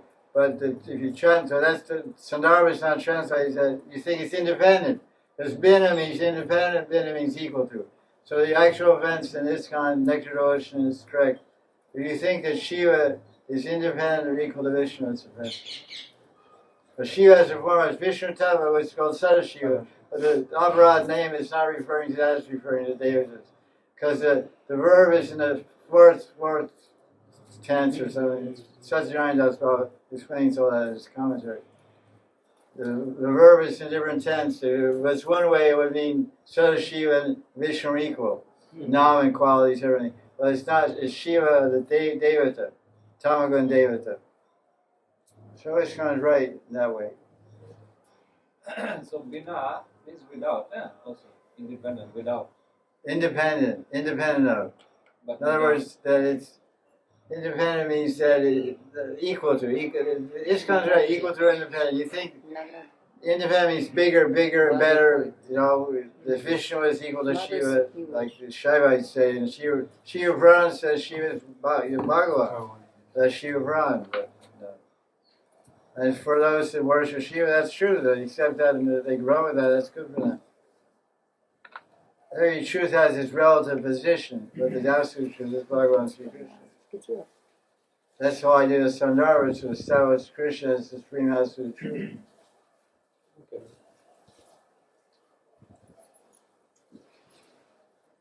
Question?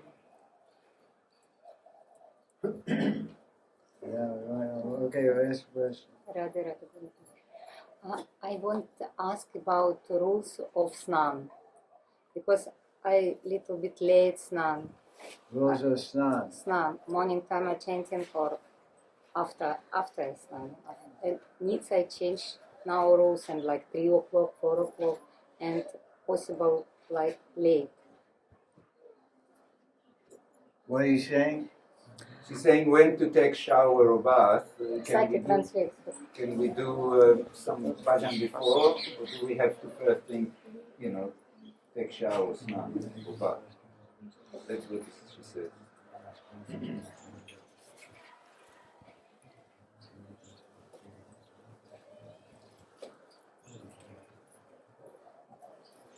Nitya Mukta Nitya Purnashuddha Vinato Nava Nava. The holy name is completely pure. Purna Shuddha. Purna means complete, Shuddha means pure. So we're chanting japa of Hari Krishna Mahamantra, Mahamantra, singing bhajans. You don't require any ritual purity. You don't require. It's in Chaitanya Charitamrita, it says, Kayate Sute Krishna Nam Nirantara Lao. Kayate Sute Krishna Nirantara Lao. Without Nirantara, no end. Without cessation, take the chanting of Krishna's name. When you're kayate, when you're eating or when you're sleeping. Kayate Sute, sleeping or eating. Sleeping, Hare Krishna, eating, Hare Krishna. No rules, purity or anything. Sarvabhauma Bhattacharya was a Paka Brahma. He was a Charya for 60,000 disciples, Larissa. And Lord Chaitanya came in the morning before he got out of bed and brought him Mahaprasad. They said, Jai Mahaprasad Ki. And he said, Jai Ki. They ate Prasad in bed. Didn't wash his mouth, didn't clean his tongue, didn't do his anik, didn't do anything, didn't chant his Brahma Gayatri, anything. Because he was a Vaishnava. And the rule of Vaishnava Sadhya, as soon as you get Mahaprasad given to you, you should immediately take it. Like some guy came to visit me this morning, he was here. And this guy is from Delhi, and I gave him some Radha Mahaprasad. He was leaving, I said, take your prasad. So then I came out, and he was sitting by the gate in a chair, eating the Mahaprasad.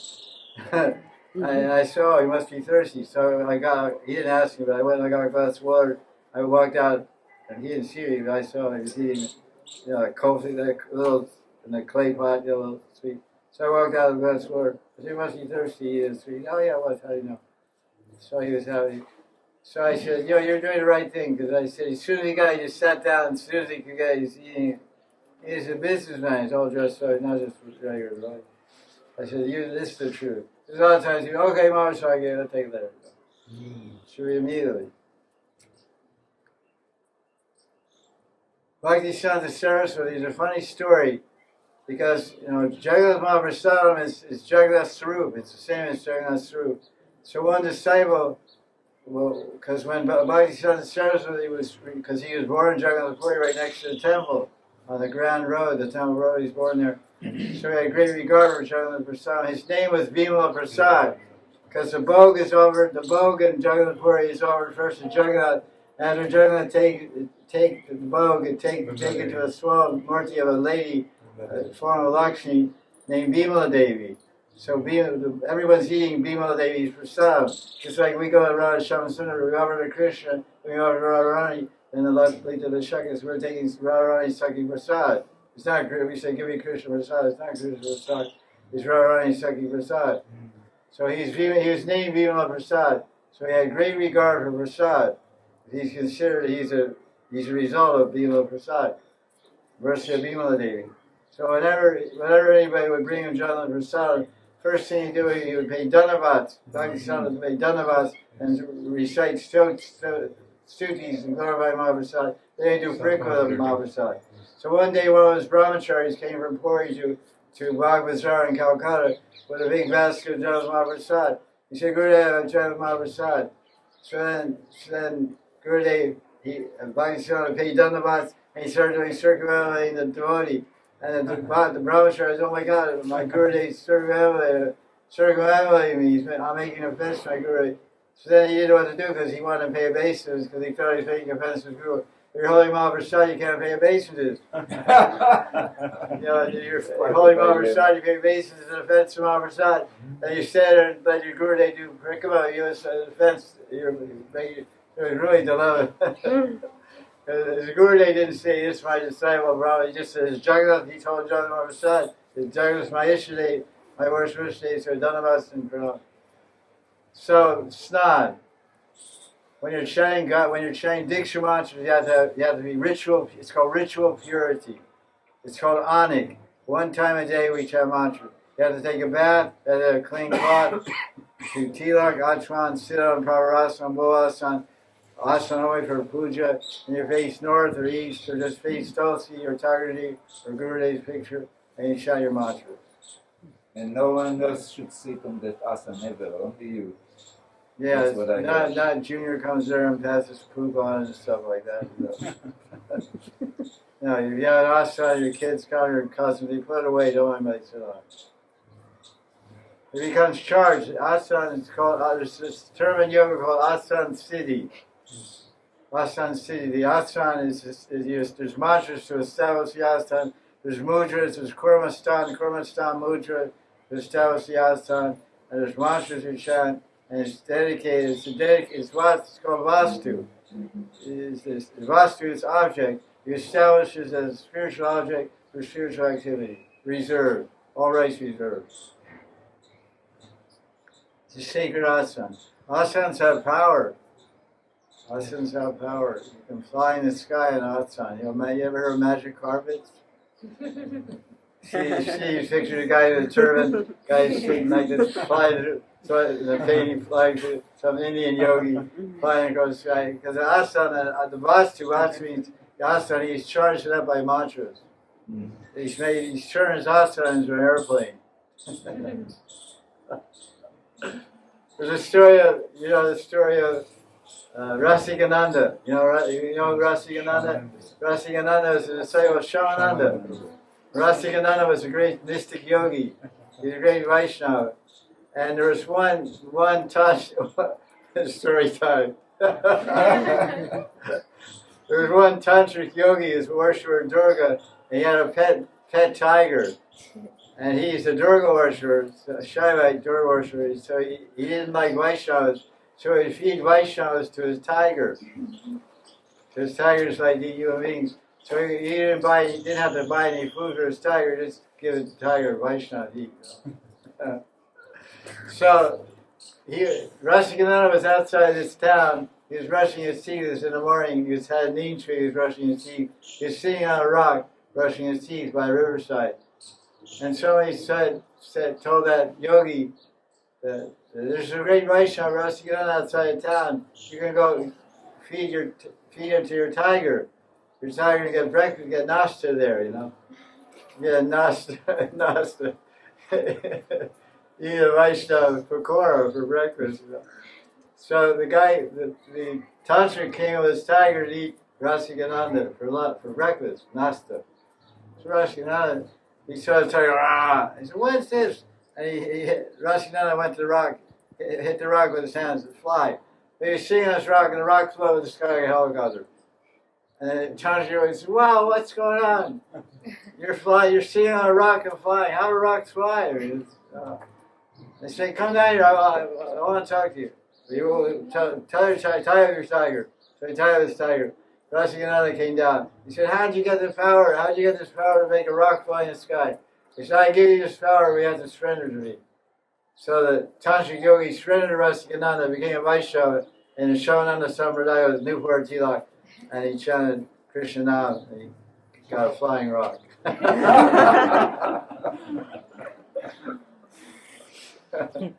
So you mentioned Bhaktivinoda Saraswati by passing.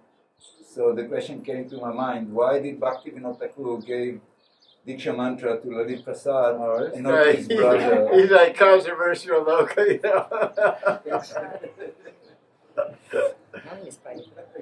Josh, you're like a target. Provocateur, right? Yeah, provocateur. Target for this. I'm tired of your question. Okay, don't answer. Overruled. Okay, excellent. Nitai, I have a question. The more spiritual type. Bhavati, can you bring this thing back to the spiritual question? I was just wondering, I don't know if I asked you before, but it's still in my mind, like, we hear so much of flower beds of Radha and Krishna, Yeah. Hari Kunda, but I heard that it's also different type of beds. Have heard of, I don't know, milk foam bed and some other kind of. The question is nice question. Flower beds. Pushpa Palang. Paryanka also means bed. Pushpa Paryanka. You want to know how to make one? Because I was reading Krishna Bhagavan Amrita, and in one place it said they made a bed out of leaves. It said leaves of trees. And we say a flower bed, but they said it piled many thousands of leaves together. Just like you go in a forest where lots of leaves fall on the ground's very soft. Leaves back up on the ground. So one bed is just piled, whatever the bed is, usually the bed is flowers. But I heard description, the one I read is just a big pile of leaves. They piled a bunch of leaves on it, just jumped on the leaves. But usually they set some satin sheet on it. They have satin sheets, and they have pillows like a regular pillow, but the pillow is made of flower petals. Pillows are made of flower petals. Another place I read is they take lotus stems.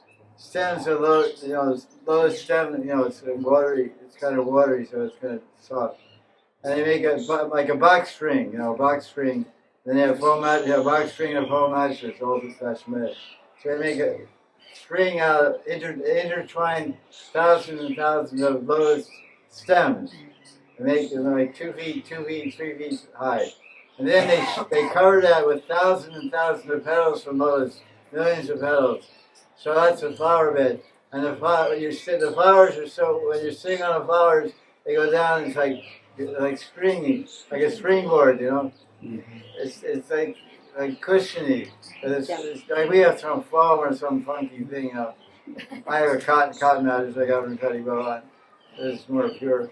But the same thing, it's just mushy, cotton or foam.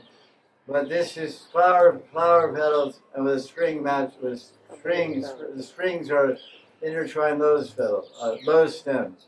These are 2 descriptions I read. And I usually always cover with some satin, very fine cotton satin sheet. It's a nice question. I haven't read too many details about it.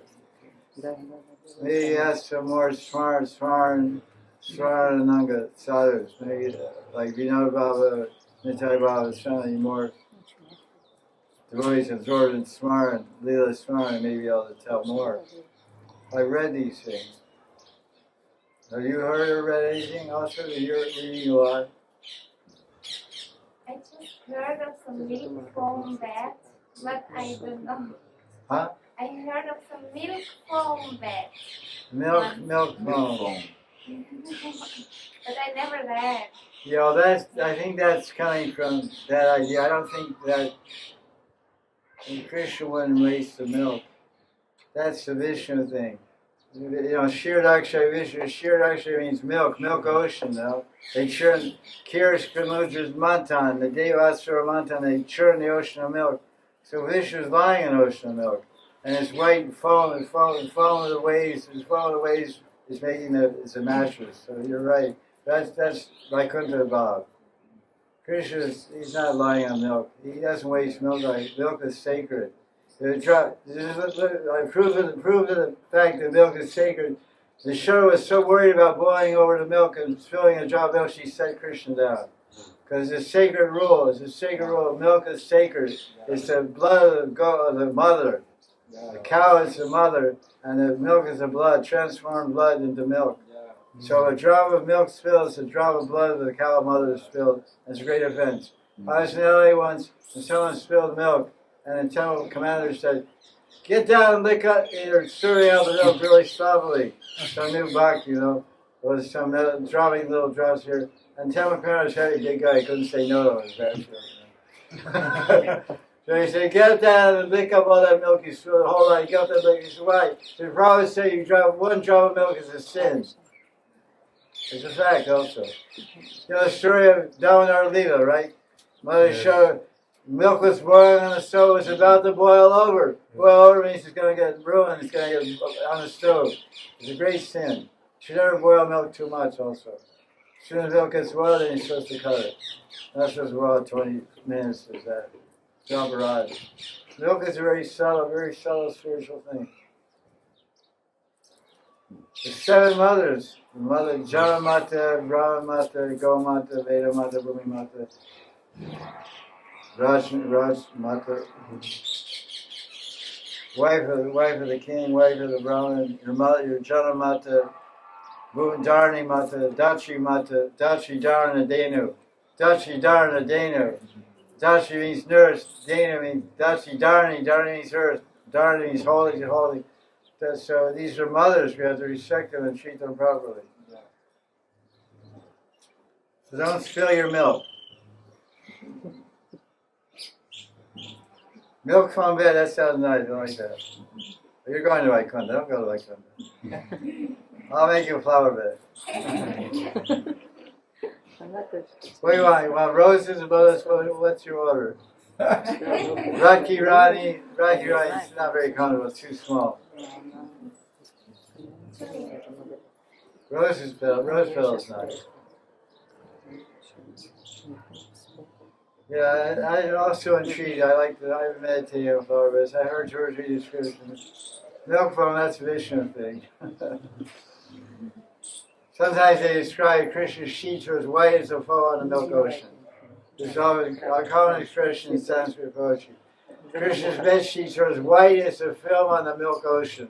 The milk foam ocean. Imagine going surfing in an ocean of milk.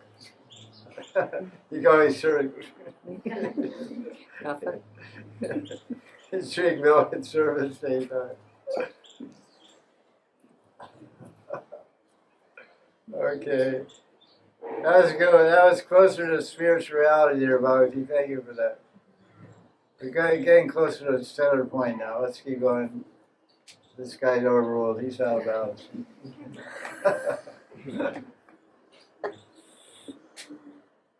You have a question?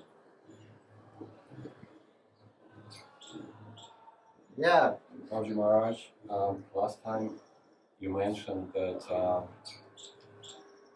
that part of receiving a knowledge is to come to the Guru and listen from him in person, rather than just at your convenience on YouTube or some other digital carrier.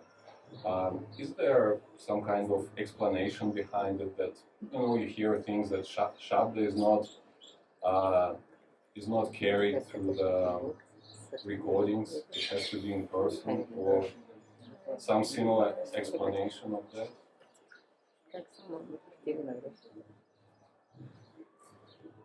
Right. Thank you. The question is asked that when we're hearing Hari Katha live in the presence of a sadhu, or we read a book of the Hari Katha of the sadhu, which is generally emphasized, is more valuable to hear the Hari Katha. Because we see that this is the whole principle, because before there was how Hari Katha started with the breathing of Vishnu. Hari Katha is pran. The pran of Vishnu, pran transforms as shabda. Breathing is pran. So pran transforms into shabda, and shabda you hear with your ear. So at the time of on, shabda became transformed into writing and digits and all kinds of things, even movies, digits and all things. But this, it's not shabda anymore. It's digits. It's paper. It's ink. It's it's computer chips. It's sand. It's this. All this stuff. So it's far removed from the original source. So there's the pran. The principle of pran is missing. Pran is the life energy, life force. Pran, when the Atma leaves the body, the Atma leaves on the pran and the man. The man and the pran, the Atma, the Jivatma travels on the pran and the Antakarn. Buddhi and Atma goes to the next body. So Krishna didn't send a CD to Brahma.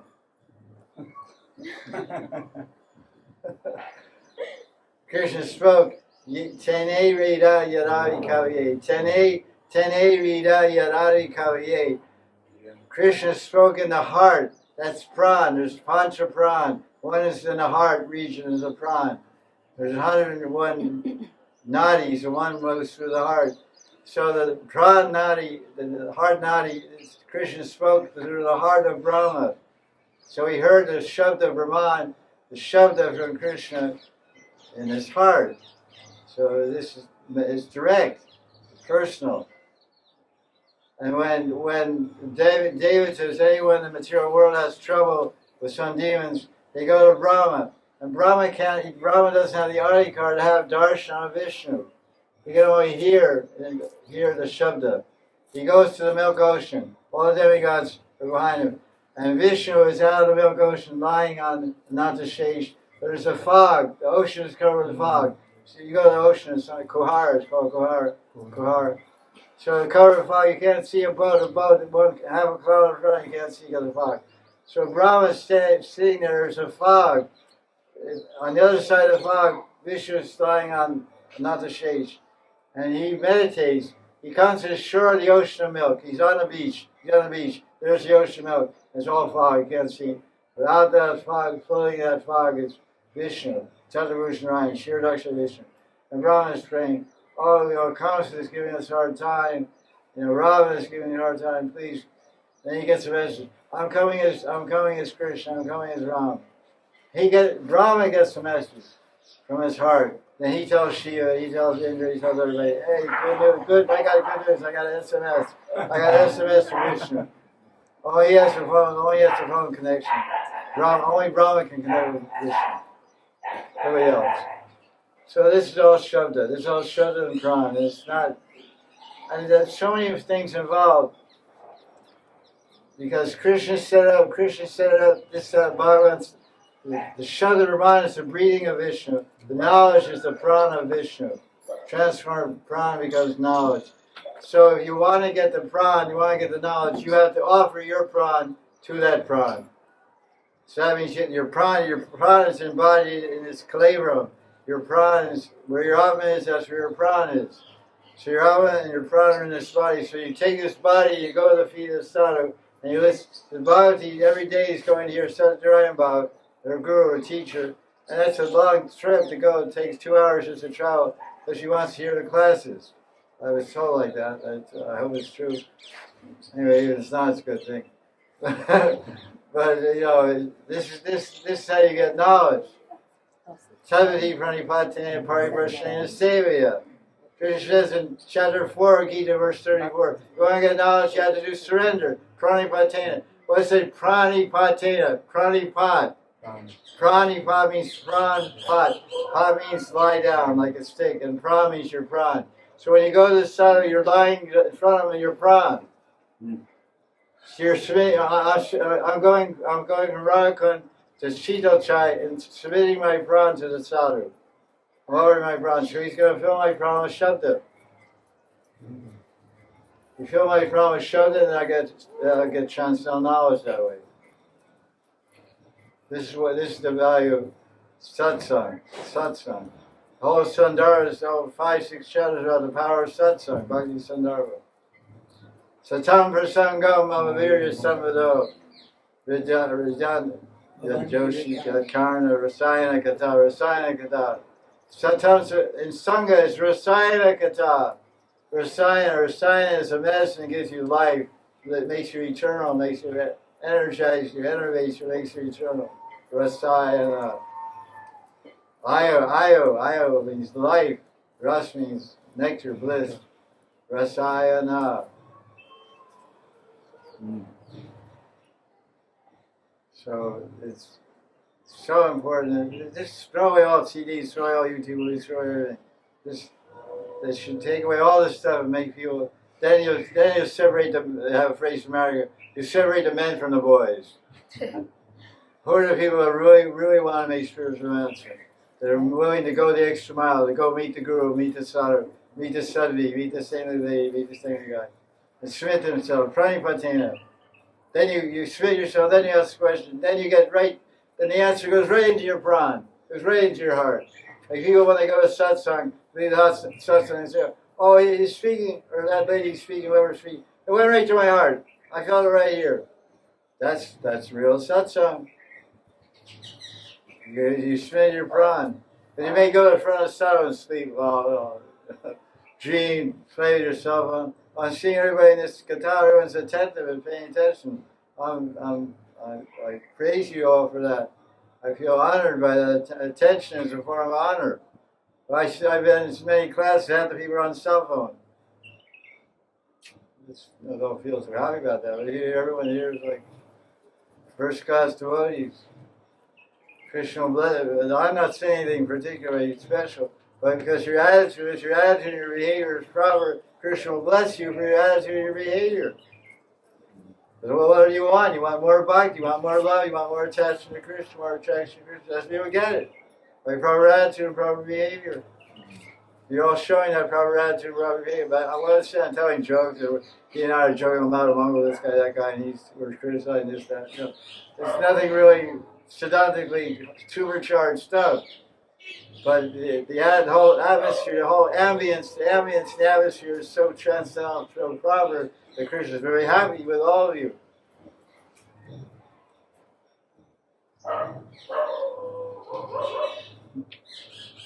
What's the shloka in the Bhagavatam that Krishna is not different from his Hari Katha? He's present when Hari Katha is.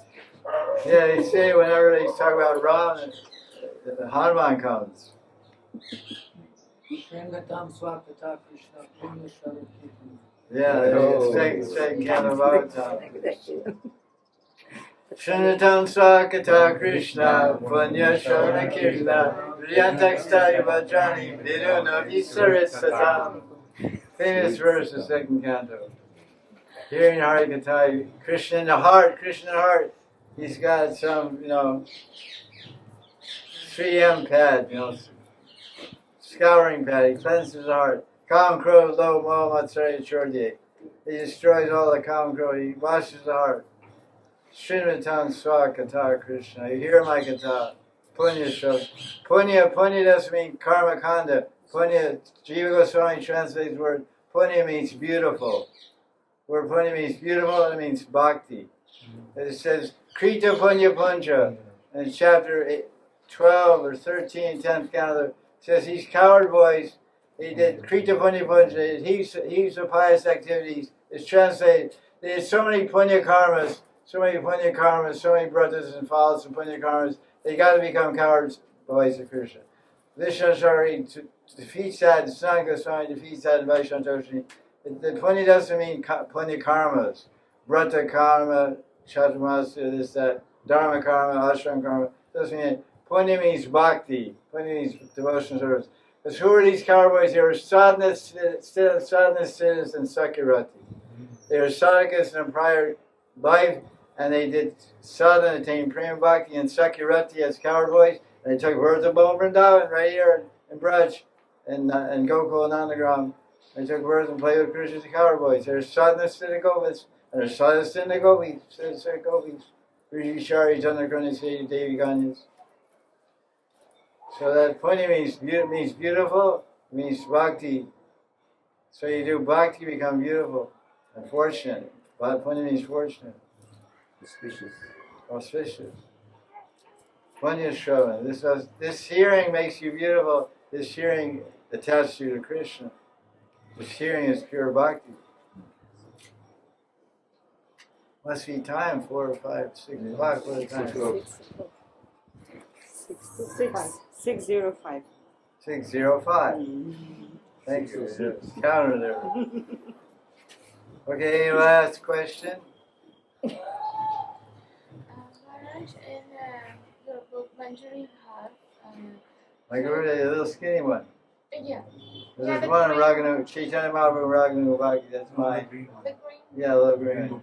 Yeah, the Yeah, green. very nice. So Jiva Goswami says that if you want to achieve the Manjari Bhav, you have to read the pastimes of Radha Krishna, and also you have to chant keeping them in mind. But if you grow lusty desires of masculine features, you have to immediately stop them. So how can we understand that we have that adhikar to read those leelas or not to achieve the power? You're a very attentive reader. You were studying at school, in that school that married. You have a good brain, really good brain. You're a good reader and a good studier and good recollection. And that's a really good question. You will live in super success in the material world. And that's what ends up zero. You will live a big success, but it's all 0, 0, 0 plus 0 equals 0. You live in Vrindavan and do bhakti, you go to Krishna. That's success. So, Can you repeat the question? yeah, thank you. I just a little preamble. Question is, a really good question is, apparently so-called new person, but very intelligent person. She says she's reading about bhakti, Raghunaga Bhakti. And it says, Raghunaga Bhakti, if you want to know about Raghunaga Bhakti, the mood of the gopis, you should read about Radha Krishna's Leelas and their pastimes in Vrindavan with Radha Krishna and the gopis. But if you're reading, but Jiva Goswami said, if you're reading these pastimes of Radha Krishna, intimate pastimes, they get mentally agitated, mentally disturbed. It's called Purusha Vikar. Purusha Vikar, Vikar means changes. Purusha means enjoyer, it usually means manly feelings. But it just means enjoying feelings. I want to enjoy. But you read Radha Krishna enjoying, you're reading as a woman, you think, oh, Radharani's really having a good time. I'd like to be Radharani and enjoy Krishna. That's Purusha Vikar another way. Purusha means the enjoyer. So these kind of changes or ideas or feelings come over you. You should not read these things. So then the question is what to do, how are we going to make progress if we're having these things? So what we do, the answer I asked this question to my Guru, they also, it's a common question everybody asks. He says, what causes Purusha Vikar, what causes agitation of the mind is usually the most intimate exchanges. Like, for example, we can read Govinda Lilamrita, and we can read Bhavanamrita, we can read Krishna Bhavana Sarasangra, but we can't read Gita Govinda. The Gita Govinda is way over the top. Because Vedadas and I discussed this point several times, because he translated a lot of these books, and most all these books, privately or publicly, some are private, not even public. But he said the Goswamis have they have a limit to how much they show, how much they reveal. But Jaya Jaya Goswami went way beyond that. And the Goswamis, if somebody puts Rupa Goswami, Raghunath, you can understand whether it's both right or not, by how intimate they describe. Because the Goswamis just describe very minimal intimacy to Radha Krishna. Very minimal. They have a certain tastefulness. They don't exceed these boundaries. So you read some book and maybe have Rupa Goswami's name on it, but maybe interpolated. Someone else wrote it, but Rupa Goswami. So, but Gita Govinda, that would agitate anybody. It's too intimate. So it's not recommended. Lord Chaitanya heard that at the end of his life. Sannyasi, totally detached sannyasi, he heard from Paramahansa Vaishnavas, from Nityavarishas, gone on the right and Srivadamana, listening to Gita Govinda. So my Gurudev said, he told me not to read Gita Govinda. He said, he's not ready for that. I'm a Babaji, sannyasi my whole life, Brahmachari sannyasi, 50 years. He said, just you offer respect to that book, you worship that book, but he said, maybe we culture Govinda Lilamrita. My Gurudev used the term culture. He cultured Govinda Lilamrita with Priya Sharan Baba, Kishori Baba, and the Guru of Kunji Hari Goswami, the Guru of Anandas. These are all my friends, my Guru Maharaj.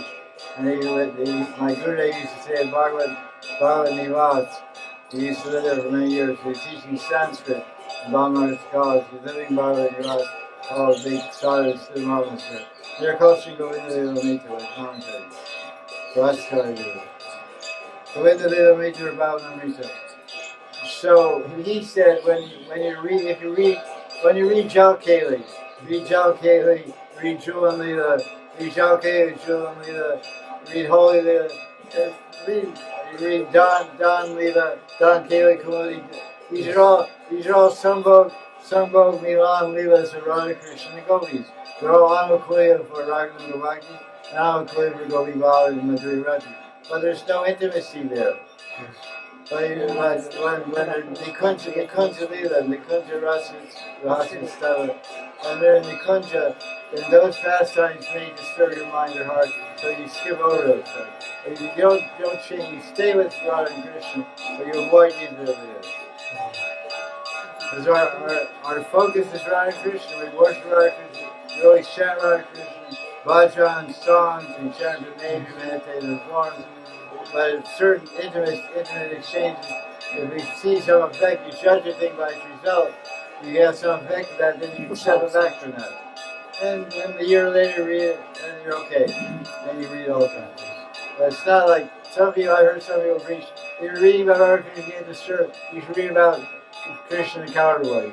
No, that's wrong, because your sairati is one. You can't have two or three sairati. Sairati means your permanent relation with Krishna. It's like Rashidhara tried to change the sairati of Hari Katha. He tried to get him to worship Krishna. He said, you should chant Maha Mantra. He said, I tried, I can't, I have to chant Ram Ram Ram. Because I'm Hanuman. The sairati is Dasirati of Hanuman. He's in Vaikuntha Bhav. He's not in Raj Bhav. So you can't change your sairati. So your sairati dictates your bhajan, dictates your sadhana, and your sadhana, your manana, your gati, everything is by your sairati. So your Gurudev established as a sairati addiction, or from last life you have it carried over, and you follow the sairati, do or die, you never leave your sairati. Yeah. Oh Maharaj, and what one time you told that after being a devotee for 40 years, still your Gurudev told you you're not qualified to chant Tavayasmi mantra. What? Tavayasmi. Yeah. Sloka. And that's after 40 years of being a devotee. Yeah, I once asked my Gurudev, I said, what prayers I should chant Radharani? He said, what are you chanting? I said, I'm chanting verse 96 from Radha Kunda. Because I read it in Nanadas, because Nanadas Babaji is my Shiksha Guru since 35 years. Yeah. I read in his book, he said, this is the motto, this is the theme song, or the motto, the theme song for Manjris. Tavevasmi, Najiva Vicharavina, Divigayate, Divitam, right? What's the last line for you? Charna was last night. Nayamam Charanantikam. Nayamam Charanantikam, yeah. I just want to be on the end of your feet at your toenails. So he said, you got angry. He said, you can't say this. I just said it. Yeah, I didn't say that. I just was quiet. He said, "Are you Raghunath Das? You had this feeling? This was chanted at the end of his life. This is the last verse, the 96 verses. There's 104 verses in the Doctor's Journeys. One of the last verses that he wrote in his whole life. His last thing he wrote, he was dying in separation from Radharani. He felt this, he lived this, he breathed. He wasn't eating any food, he wasn't drinking any water. He's just taking a little prawn and chanting Radhe, Radhe, Radhe. And then in that mood he's saying, you have no body cover for this. You got ready to do it. You have no body. Well, my Gurudev would chastise you, sit very straight. He's already, he had spondylitis, he had crooked back, old man, he's 100 years old. So you sit very, whenever he's chastised, you sit very straight, because as soon as he's like this, as soon as he starts, oh, I gotta get it. As soon as he starts sitting straight, he's going to give it to you soft. So he says, you don't have any adhikar. He's a Sanskrit Pandit, Brahmin his whole life, You don't have any adhikar to chant. What do you don't chant this. You chant prayers of Sharanagati. Narottam does Sharanagati prayers.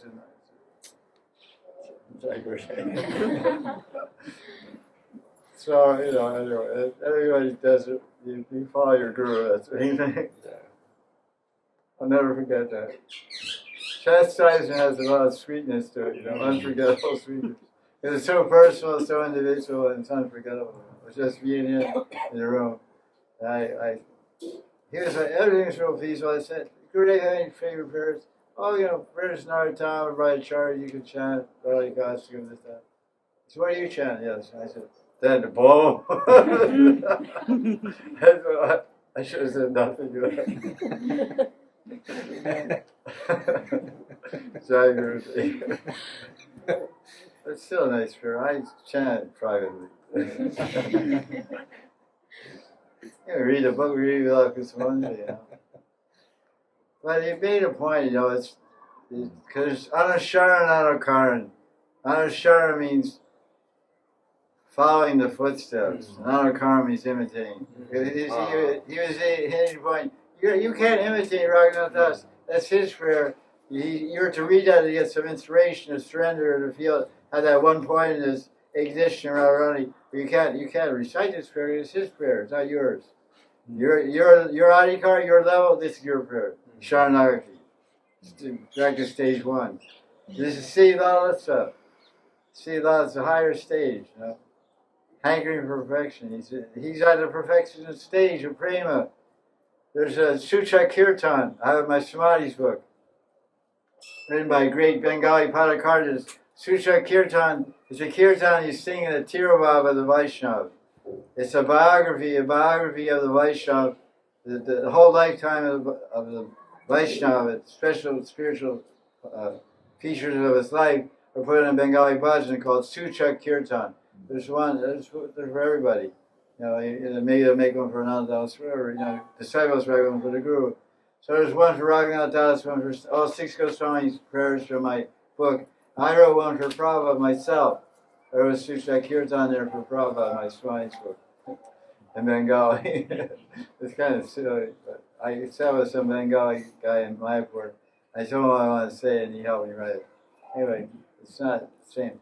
But that describes the life of Raghunath Das Goswami. He was just taking air, wasn't eating. When he wrote this Radha Kunda, he wasn't drinking any water, just taking air, brushing the air. He was just breathing the fragrance of Radharani's body. He was living. Raghunath Das Goswami Tulsimanjari was living on Shamakund side by Mansabhav and God. He was living his life breath was the prana of Radharani's body. He was breathing the prana of Radharani's remembrance. That's what he's living. No water, no food, no buttermilk. Buttermilk long ago given up. And then he recites the prayer to Vedasi. So my Gurudev knows all that. So you're bogus. You're an imitation, cheater. You go on vacation. And you have what defense? You have no defense. It's all right. It's all true. That's called anukaran. It means imitation. Like sometimes people try to imitate Lord Chaitanya. Lord Chaitanya, sometimes you're supposed to follow him, and sometimes you're supposed to worship him. So when to worship him, when to follow him, you need a guru to figure it out. Yeah. You know, he's in antardasha. He's in antardasha, internal consciousness, and he's thinking he's a mandri serving Radha Krishna and entering a cave in Govardhan. You can't imitate that idea. Oh, I'm dreaming like Lord Chaitanya. I'm dreaming I'm a gopi and seeing Radha Krishna. That's imitation. You can't imitate. When you worship, he said do Nam Sankirtan, and there's so many teachings. Lord Chaitanya, Rupa Shiksha, Sanatan Shiksha, and Sarvabhauma Shiksha. And he gave so much Shiksha in Adi chapter 7 to Prakashananda Saraswati. So I'm full. My Gurudev told me I'm full, so just chant Maha Mantra. I can't study Vedanta, I'm too stupid. He's a Digvijay at the age of 10 years old. Nimai Pandit was a Digvijay Pandit. 10 years old, he defeated Kesha Kashmiri. Kesha, great Kashmiri Brahmin, Kesha. His name is Kesha from Kashmir.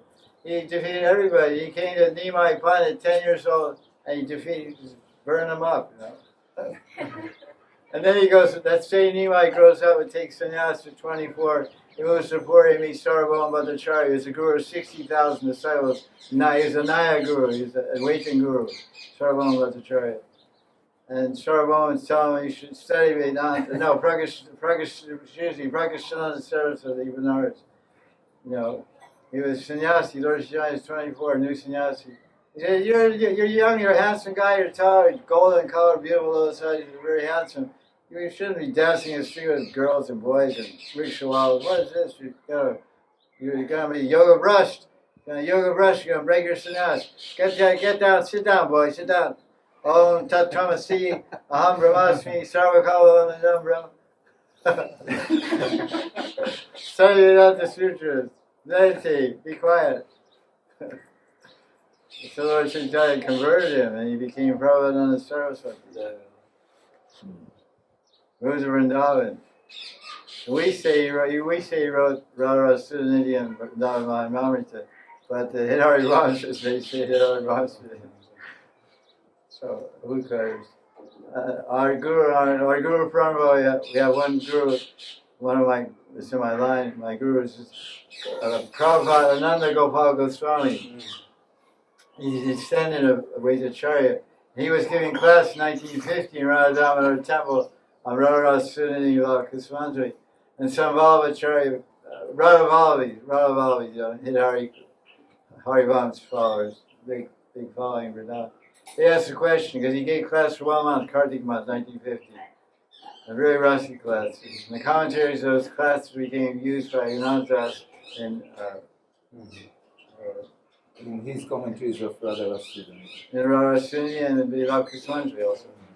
He footnotes it, Vilakuswantri footnotes Nanda Gopal. He's my brother, he's my guru. He's my guru, it's like my guru, Param Guru, son of the Svala, son of my part guru. My guru is there, my Param Guru, and my third guru of it is Nanda Gopal Goswami. So, and then the fourth guru is Siddha Manohar Das. But he's from Balaram Mishra, another son of, I'm from Krishna Mishra. Anyway, so he answered the question. He said, who's the other? You Gaudiya Vaisnava, Sri Prabhupada Saraswati. We say Hidari Vansh, who's right? And he falls down and said, my dear sir, Panditji, I can't answer that question. I can just say that if I'm walking in the summertime in the forest, and I find a mango tree, and it's a beautiful mango, and the mangoes are very low to the ground, and they're all ripe. I pick a very ripe mango. I touch my forehead, and it's a hot day, and I'm hungry and thirsty. I touch my forehead, I say, Shri Vishnu, Shri Vishnu. Then I eat that mango, and I'm relishing its sweetness. I'm relishing the fragrance of that mango, the flowery, sweet fragrance. I'm relishing this nourishing, rich, sweet, succulent taste of that mango. And somebody comes along. Do you know who planted this tree? Who owns it? I don't know. I'm just relishing the juice. So he said, I don't know. I really don't know. Because they tried to put him on the spot. Because he's a Gaudiya Vaishnava. He's a Charya. He's a Vaita Vamsa Charya. So you Gaudiya is right? You say you wrote it? So I'm sorry. I don't know. I just know it's a mango. I'm trying to relish the juice and share some of the drops of juice with you all. And they got a standing ovation. Yeah. Relish the juice with you all. So this is good. You should eat more mangoes, Dowdy. You eat too many lemon. You're on some kind of lemon honey diet or something like that. The honey's good, but lemons make you a little sour, you know. Just take honey water, better. No lemon. Take out the sour. You can expect if you're in a class in town, you can ask questions. You know, some groups they do like this. He's gonna have. I've been with this guy for a couple of years, and every time he asks me 100 questions about this group, that group, it was our group, man. Turn the clock back 10 years ago, that group was your group and my group. So, you know, don't bite the hand that feeds you or fed you. Don't speak to the well you drank from, says in the Old Testament. Huh? You don't spit into the well you have drunk from. The Old Testament has this saying. Yeah, it's like, you know, it's water under the bridge. I mean, what's done is done, and go forward. You know, cars only has one gear in reverse, 5 go forward. You know, a car has a transmission and a gearbox. 5 gears are forward, 1's backwards. So just take out the reverse and keep going forward. That's the best thing. Because wherever you were, whatever you did, it was good because it got you where you are. Right? It's good. It's not bad. Where did you end up? Did you end up in a good place? How you got there? I got here because of this fast. That means the fast is also good. It's good can only come from good. Good can't come from bad. Good comes from good. Good makes good. Bad makes bad. So what we're doing was good, and good becomes better. Better becomes best. So what you're doing was good. Now you're doing something better, and eventually you're doing the best thing. And that's a positive outlook and a positive way to talk and think and view life. Everything is good. Now it's better. Is it better now? You feel better now? Okay, so keep going. Maybe you feel best. You go somewhere else, feel best. Keep on changing. Keep on growing. Yes, you're a fun part of the journey, I'll tell you. Because you remind me all. When I'm with you remind me all the speed bumps I crossed over. You know, on the road there's speed bumps and boom. You're talking about boom. I get the point. You almost lose control of the car. You know, you speed bump. Whoa. So when you bring up these subjects, you remind me of speed bumps I already crossed over. I crossed over. I'm on clear road now. Usually, when you go from Radha Kunda to Vrindavan, I count there's 22 speed bumps. There's 22 speed bumps. Boom, boom, boom, boom. In every village, they make their own speed bumps. And the government came along about 3 years ago, and knocked them all out. Now it's clear. I think there's no speed bumps. No speed bumps now, right? You go all the way right, no bumps. Only by the train crossing. By train cross, yeah, well that makes sense. So you wake up so I don't get run over by a train. Okay, that's it. Jaya Jaya Sri Radhe.